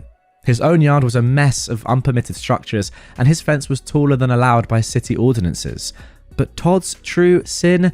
Using the HOA as his personal piggy bank. At first, I tried reasoning with him. My fence was slightly off colour because the approved stain wasn't available, and he fined me $500. I explained, provided receipts, and asked for leniency. But Todd smirked and said, "Rules are rules," and walked away. That's when I decided I would take him down, not with screaming or public arguments, but methodically, legally, and in a way he'd never recover from. Step 1. Become the inside man. Todd's first mistake was underestimating me. I volunteered for the HOA board under the guise of wanting to get involved in the community. I played the part of the eager, naive newbie perfectly. For 2 years, I attended every meeting, quietly observing how Todd operated. I learned that he controlled the board by bullying other members and burying them in paperwork. He'd push through votes when only his allies were present and conveniently lose paperwork submitted by dissenting homeowners. I kept my head down, took detailed notes, and I waited. My goal was to outlast this term as president so I could begin making changes. Then I discovered Todd's second mistake. He wasn't just a bully, he was a thief. Step 2. Follow the money. Todd loved to brag about how he kept the HOA's finances in order. But something didn't add up. The annual HOA fees were high, much higher than in similar neighborhoods, but the common areas were falling apart. The pool was closed half the summer due to maintenance issues, and the landscaping looked like it hadn't been touched in months. I started digging. As the HOA treasurer, Todd had access to all the accounts, but he was notoriously cagey about sharing financial details. I asked for the budget during a meeting, and Todd laughed it off, saying, "Don't worry, I've got it under control." I filed a formal request for the financial records, which, under HOA rules, he was required to provide. Weeks went by with no response, and that is when I started talking to neighbours. It turns out I wasn't the only one who was suspicious. Over a dozen homeowners had requested access to the budget over the years, only to be ignored. One neighbour claimed that Todd had used HOA funds to install a new patio at his house, while another swore that he'd seen Todd's kids at the community pool during its maintenance closure. Armed with these suspicions, I filed a formal complaint with the HOA board, forcing Todd to provide the records. He stalled, but I wasn't backing down. Step 3. Build the case. When Todd finally handed over the financial documents, they were a mess. Invoices were missing, payments were mislabeled, and some expenses were downright bizarre. A $15,000 landscaping fee paid to a company that didn't exist. Thousands spent on administrative costs with no explanation. I cross-referenced the HOA's bank statements with public records, and I found the smoking gun. Todd was funneling money to his personal accounts. Even better, I discovered that Todd had been inflating contractor fees, pocketing the difference, and splitting the profits with his buddy, a shady contractor who handled most of the HOA's maintenance. I compiled everything into a detailed report, complete with spreadsheets, photos, and notarized statements from neighbors who had seen Todd's antics firsthand. Step 4. The coup. I waited for the annual HOA meeting, which was typically a snooze fest attended by only a handful of homeowners. But this time, I made sure people showed up. I spent weeks knocking on doors, explaining what Todd had been up to. I didn't share everything, just enough to get people angry and curious. On the night of the meeting, the room was packed. Todd started the meeting like usual, droning on about how difficult it was to manage the HOA and how much he'd sacrificed for the community. That's when I stood up. I calmly asked if he could explain some discrepancies in the budget. Todd laughed nervously and said, "I don't think this is the time or place." I replied, "Actually, Todd, it's the perfect time." I handed out copies of my report to everyone in the room, and the mood shifted instantly. People started reading, whispering, and then shouting. Todd tried to regain control, but it was too late. I called for a vote to remove him as president, and by the end of the night, Todd was out. Step 5. The final blow. After Todd was removed, we hired an independent auditor to go through the HOA's finances. They confirmed everything. Todd had embezzled over $50,000, mismanaged tens of thousands more, and committed multiple counts of fraud. We reported him to the police and filed a civil lawsuit to recover the stolen funds. But it didn't end there. Todd's shady contractor buddy was also exposed and banned from doing business in the county. Todd had to sell his house to pay restitution and legal fees. His name became a running joke in the neighborhood, and nobody would touch him professionally. With Todd gone, we restructured the HOA to prevent another dictator from taking over. We implemented term limits, required multiple board members to approve financial decisions, and created an online portal so that all homeowners could access budgets and meeting minutes. The aftermath. Every time I walk past Todd's old house, now owned by a lovely family, I smile. The pool is open, the landscaping is beautiful, and the HOA fees are lower than ever. Todd, meanwhile, moved to a neighboring town where he reportedly tried to join another HOA board, only to be laughed out of the room when someone Googled his name. Justice wasn't just served, it was plated, garnished, and savoured. Okay guys, there we go. That is it for the first story. First of all, I just gotta say, just a brilliant story. Genuinely just so good. I loved every second of that, the way it was written, the aftermath, great. One thing I will say though, and you're gonna have to help me out in the comments down below, those of you that are from America, or I mean I presume this is in America, or just where homeowners associations are more prevalent. Help me out in the comments down below. Just how do they work? Because I would have thought that Todd would go to prison for something like this, because surely this is illegal, right? Or at least would be charged. But the fact that he was seemingly free to then move to another community and try to get on, or try to become president of a new HOA, or at least, go on the board. How is that allowed? Ex-wife steals business. A revenge 2 years in the making. This story involves some legal details, but I'm neither a lawyer nor did I follow those aspects super closely, so sorry for any inaccurate or vague terminology. Buckle up, this will be a long one. Participants. Abe is a young, talented veterinarian. Sophia is his now ex-wife from a very rich family. Yours truly is a humble software developer turned cybersecurity specialist 6 months ago. So let's get into the backstory. Abe and Sophia both worked with my parents, who own a veterinarian clinic. Abe as a veterinarian, Sophia as an assistant. Abe is a bit of a pushover, but a nice guy. Sophia is very manipulative, borderline evil. Around 4 years ago, Sophia was caught stealing from the cash register and was fired. She pushed Abe till he also quit around half a year later. They founded their own veterinary clinic 2 towns over, though much smaller, with Abe being the only doctor. While we all really hated Sophia, and my parents really were mad at Abe for defending her, I still liked Abe, and I wished him the best. I helped him set up a website and some other IT stuff that will come into play later. Okay, so let's get into the story then. So, 2 years after Sophia and Abe started up their own veterinary clinic, it was going well. Legally, Sophia and her family owned 49% of the company. Abe owned 46% and another investor owned 5%. This other investor was supposedly neutral, but turned out to be friends with Sophia's family. Sophia and the investor decided to basically screw Abe out of the business. I don't exactly know why, but having known Sophia for years, I'm assuming Beelzebub warned her she is running low on her quota of ruining lives. Basically, they founded a new veterinary company and started selling the assets of the old company to it for basically no money. Now, of course, since they had over 50% of shares between Sophia and the other investor, they could do this. With this type of organization in my country, 51% control means you have the final say. They couldn't technically just fire Abe, but since they ran the original company into the ground, he was still out. He was the only doctor and did most of the work, and it turned out they had a non-compete clause that meant he couldn't start up a new business. And while he wasn't on the worst possible terms with my parents, the only other clinic in the area that wasn't just a single doctor and could hire him, it was enough of a bridge burned that he basically had no choice of working as a vet in this whole region.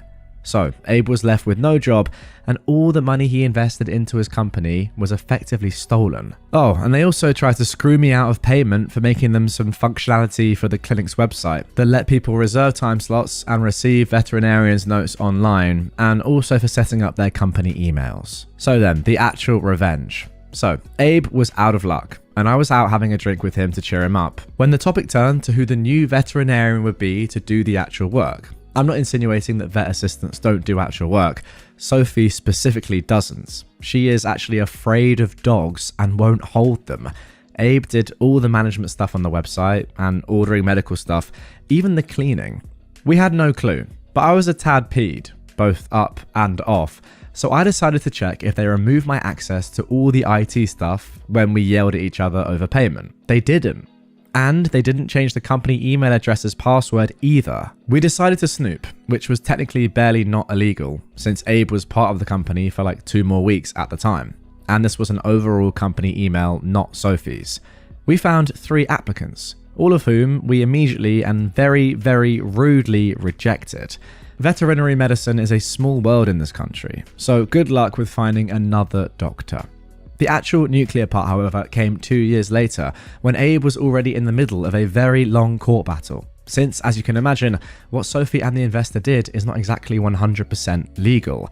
I was cleaning up some stuff on my work laptop when I noticed they still didn't manage to remove my access to their system years later. See, we knew the clinic, the new company, was still going on, but they had a hard time finding veterinarians. I can't imagine why. And the ones they could left quickly. As I poked around in their system, I saw that the veterinarian on the different case logs for weeks at a time was written as Sophie in the internal database. See, as it later came out, she was pretending she was an actual vet when there wasn't a real one employed for weeks, and she even forged prescriptions. Now the thing is, me accessing this info is legally dubious at best. Sharing it with Abe would be even worse. In the last couple of years, however, I was studying cybersecurity to become an ethical hacker. And would you know it, idiot never learned any cybersecurity me 2 years ago accidentally left in a vulnerability that a smart attacker could use to read data from the internal database. In layman's terms, you could inject input that would cause the database to send a request to any old server out there containing this confidential data, such as a server an attacker owns. Just a couple of days later, the leaked database showing Sophie's fraud ended up posted anonymously to a forum I happened to read. For legal reasons, it definitely wasn't me who posted it. I just happened to find it right after it was posted from a fresh account, and I archived it in the 15-minute window before the mods deleted it. I did send an email to Sophia when I first saw the issue in the code. I was worried that me accessing the system would show up in the logs and would be suspicious, saying that I found a security flaw while going through my old code and to contact me about fixing it. I must have forgotten that she mainly uses the clinic's main address instead of the one that is like sophie@clinicsname.com, which she checks like once a month at best. How forgetful of me. When Abe's lawyer got the judge to order a full audit of these logs and the prescriptions, Sophie tried to delete the full database, failing to remember the backup it makes every week. Now, I'm not a lawyer, but I feel confident giving the advice that trying to delete evidence a judge ordered you to provide does not play well with courts. It strongly looks like she'll end up serving time. As a cherry on top, I helped Abe patch things up with my parents, and he got his old job back. He's been back for a year and just got a promotion and a raise. I'm currently sipping on some rum as I'm typing this that he bought me as a thanks from his first bigger salary. Oh, and one final edit as well. I forgot to originally mention it, but I was reminded while I was replying to a comment. Don't worry, all the animals that Sophia treated are being followed up on by government officials. Abe had access to the logs because of the court case and looked over it as well, though he couldn't follow up with everyone personally. So far, and this is the good news, it looks like she at least didn't harm any animals. She mainly just gave mandatory vaccinations, removed stitches, did drops and sprays against ticks and fleas, that sort of stuff. All perfectly within a practiced veterinary assistant skill set, but still highly illegal, of course. Okay, there we go. That is it for this revenge story. And immediately I want to jump into the comments. Somebody has said, I hope Sophie ends up in jail for a long time. And that makes me think, yeah, like through all of this, I actually have no idea if what she's done, well, I mean, it has to be illegal. Like a lot of the stuff surely has to be illegal. Firstly, there's blatant fraud.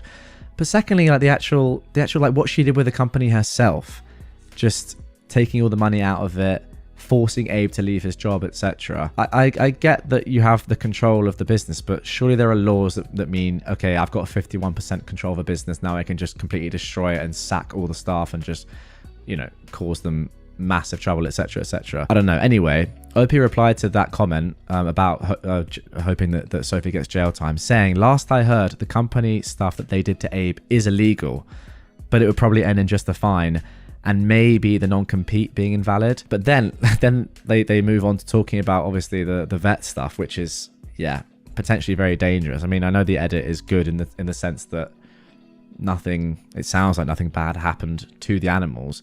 But if you're not qualified to be dealing with animals, then surely that is still animal abuse. I mean, surely. Pretending to be a vet without a license, OP says, treating animals and forging prescriptions, each of those three alone could carry a jail time. And then they also finally say, I forgot to add in the post, but at least it looks like she didn't manage to harm any animals.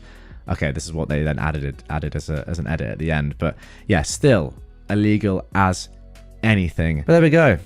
Yeah, just crazy stuff. The animal thing in particular, that could have gone seriously wrong. I mean, what if she does seem like the sort of person that would just be like so like stupid in her own mind to just think, oh, you know, actually this is going all right. I know I'm not qualified, but I'm doing all right here.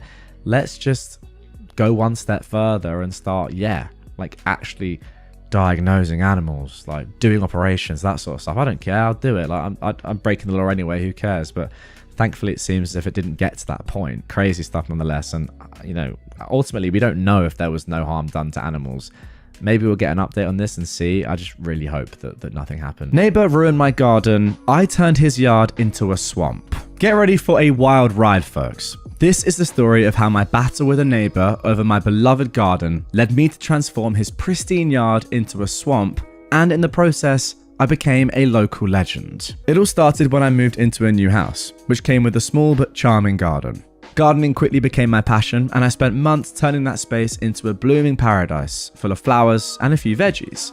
My neighbours seemed to appreciate the view, all except one. Let's call him Grumpy Greg. Grumpy Greg was the kind of guy who took too much pride in his perfectly manicured lawn, the type that looks more like a golf course than a yard. He despised my garden, calling it untidy and an eyesore that attracted pests. I tried to reason with him, offered to keep it more contained, even suggested setting up a small fence. But no, Greg wanted it gone. One morning, I woke up to find most of my garden destroyed. Flowers uprooted, veggies trampled, and my small bird bath smashed. I knew it was Greg.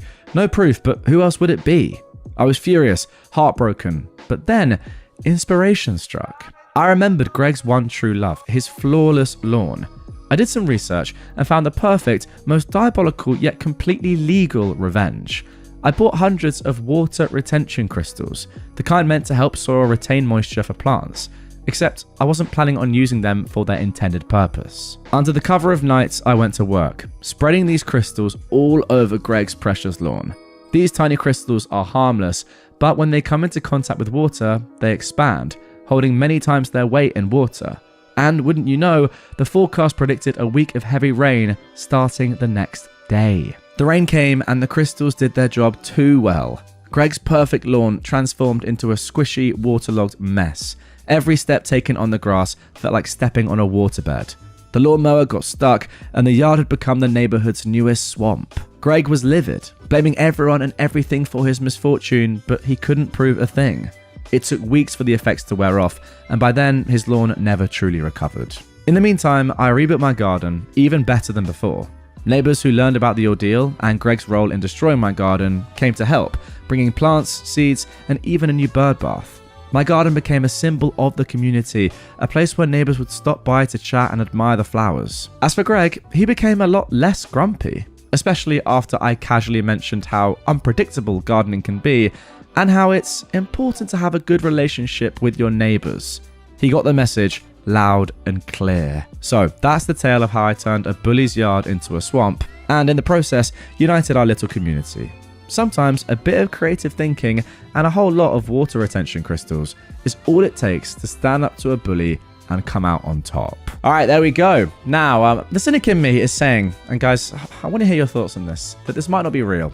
I'm going to be honest. It's written almost like a movie script, and I'm not entirely sure. Now, I did know this before recording and narrating this, but I wanted to hear your thoughts more generally, because as I always say with stories like this, there is no way of actually knowing for real if this has happened. I mean, even if I, contacted the person who wrote it and asked them for an interview, they could still lie to me.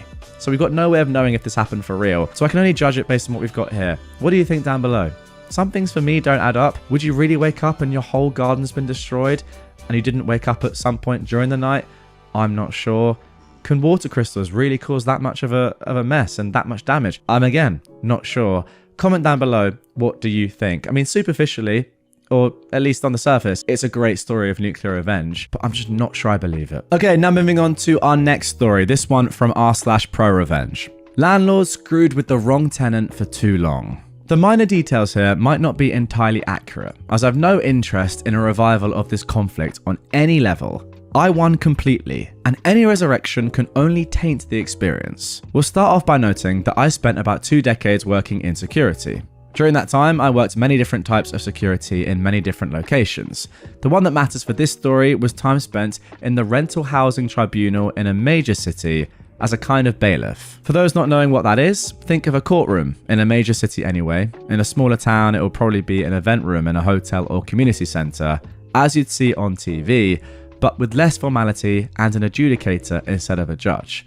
They functionally are the same thing to landlords and tenants, but they definitely aren't the same thing. This place exclusively deals with landlord and tenant disputes and is the only place to resolve said disputes. Note that I wasn't a bailiff and it wasn't a court, but these terms most accurately describe the situation and my place in it. Okay, so OP had experience here. For 2 years, I worked at the rental housing tribunal. It was early in my time in security. I was 18 to 20-ish. Being as it was a major city, the sheer number of cases I sat through was beyond my ability to count. I saw everything there was to see. No one is capable of surprising me with a story because I've seen them all. In detail, as a side duty of mine was to ensure that all parties had copies of all evidence being presented, I did a lot of photocopying and always read and inspected everything I copied to ensure that nothing got cut off or made illegible. By the time I stopped working there, I probably knew the way everything worked well enough to be an adjudicator myself. Well, no, obviously not, but I'm certainly in no need of a lawyer either should I ever have the need to go there. I also had intimate knowledge of how the system worked beyond the actual rules. Like, for example, adjudicators would always give a little leeway to anyone representing themselves over someone who had a lawyer, or how annoyed adjudicators would get when a party was speaking out of turn. Seriously, do not do that. Okay, so skip forward almost a decade now. I left the city and I'm in a fairly large town in the same province, with the same tenant laws. I have a few roommates in a decently sized townhouse. We get along well, but there's a problem. Only I can write checks and our paydays don't line up. So I'm the one who pays the rent and I usually can't do it on the first because my roommates don't usually all pay in time. We advise the landlord we might be a day or two late, but we'll always have it by the third at the latest. They have no problem with it at all. I spoke to them myself. For about a year, this works fine. No complaints from the landlord because even if we're often a day or two late, we always pay. We're also fairly quiet and don't damage the property. Nearly model tenants. I do not actually have any idea why, but one day this changed. I suspect a different person in the company started overseeing the region. One day, suddenly, we got a summons to the Rental Housing Tribunal, hereafter to be referred to as RHT, on the 2nd of the month for failure to pay rents. This doesn't actually lead to a case because we paid the same day, but now we have to pay the application fee the landlord paid in order to serve the summons. I complained to the neighbour, who was also the superintendent, and eventually heard back that their contact at the company was now demanding 1st of the month, no exceptions. Well, that really didn't work for us, so we probably had to pay that fee 15 to 20 times over the next 2 years. I could have gone to the tribunal over it, but we were technically without a leg to stand on, and I knew it. Maybe if I went enough times, I could ding them for harassment, but I didn't have time for that, and my roommates don't care. After being split between us all, the fee wasn't enough of a deterrent to change our behaviour, so we accepted it. Now, if this was the only issue, there wouldn't be much story though. At around the same time the rent leeway vanished, so did mandatory maintenance. I'm not going to list everything that went wrong and wasn't fixed. You'll get a decent idea at the end. We suffered through it. We were all working too many hours at terrible pay to be able to actually do anything about it. We adapted. But after about 2 years, it broke. Everyone but me up and moved out for various reasons within a 4-month period. I'm not going to go into any details on my roommates at all because things kind of exploded for a couple of different reasons outside of this. No reason to dig any of that up. I'd been saving up for a while and was able to quit my job without having to immediately get another, so I suddenly had a lot of time. I didn't want to stay and pay the rent by myself or have to find new roommates I could live with, and with my experience in the RHT, I knew I had the landlord by the balls. So I went for them. I stopped paying rent. Annoyingly, I didn't get a summons the first month, but I did the second, so I went. With a meticulously documented plethora of evidence of failure to maintain the property and entering the property without formal notice, I had a copy of the landlord and a copy for the adjudicator. I know from experience that technically you're supposed to give the other party the evidence before the tribunal, but I also knew about that leeway an adjudicator gives to those who represent themselves. So I didn't give the landlord the evidence until our case came up. 100% total ambush. Now they argued that they were ambushed, but the adjudicator just dismissed the case, dressed me down a little, and told me to file my own summons as I should have done. This was the petty revenge. The landlord and lawyer drove 3 hours to get there, for nothing. Worse than nothing. I filed my own summons and the big day shows up. It's been about 4 months of me not paying rent at this point. I'm prepared to if I lose, but I don't think I'm going to. The whole thing could not have gone better. I had 20 to 30 pages of evidence and 20 odd photographs. They had nothing. They had no actual defense for our water heater being out for 6 months or us not having a fridge for a year, just to mention 2 severe issues. Their entire defense rested on us being late for rent, which actually worked against them once that led to the adjudicator learning how many times we'd paid the application fee and lies that had no evidence to support them. They even talked over me a few times, and I saw in the adjudicator's eyes the one time I opened my mouth to protest during their turn to speak, but I forced myself to shut up with every gram of willpower I had, so only a squeak came out, and the adjudicator respected me for that. But he had no respect for the landlord. I'd won on every possible front. The only question was how much. It was more than I'd ever seen. I got 9 months of free rent, and the landlord was ordered to have everything fixed before the next month was over, or I'd get more. I gave notice that I was leaving at the end of the 8th month, and I left at the end of the 9th. Because the landlord had never renewed the lease, I didn't have to give him the 3-month notice the lease specified. So if you want to put a figure on it, I basically got a $13,000 judgment in my favour, adjusted for inflation and rounded. I also made the landlord and lawyer drive 3 hours, twice, only to lose. The landlord's face was so red at the end, I thought he'd have a heart attack. He didn't though. Bye, Mark. Well, one thing is for sure, there is nothing worse than a bad landlord. I feel like they're just in a position of ultimate power, and a lot of the time you do hear pretty bad stories of landlords just abusing that power and taking advantage of their tenants in so many different ways. And this one I wasn't really expecting, but this sounds awful. I mean, not having a fridge for a year is crazy. I mean, you add on top of that the fact that you didn't have hot water for 6 months. That's genuinely bordering on inhumane. I will say though that not all landlords are bad, and you do, I think, hear about the bad ones more than you hear about the good ones. I recently moved out of a flat with my mates, and the landlords were pretty good, to be fair. They gave us a decent chunk of our deposit back, what I think was fair, and they were nice and helpful throughout our entire tenancy. But I do think that bad landlords that do stuff like this give the rest of landlords a really bad rep. However, it's great to see that you got a very, very hefty judgment against them. Fair play to you.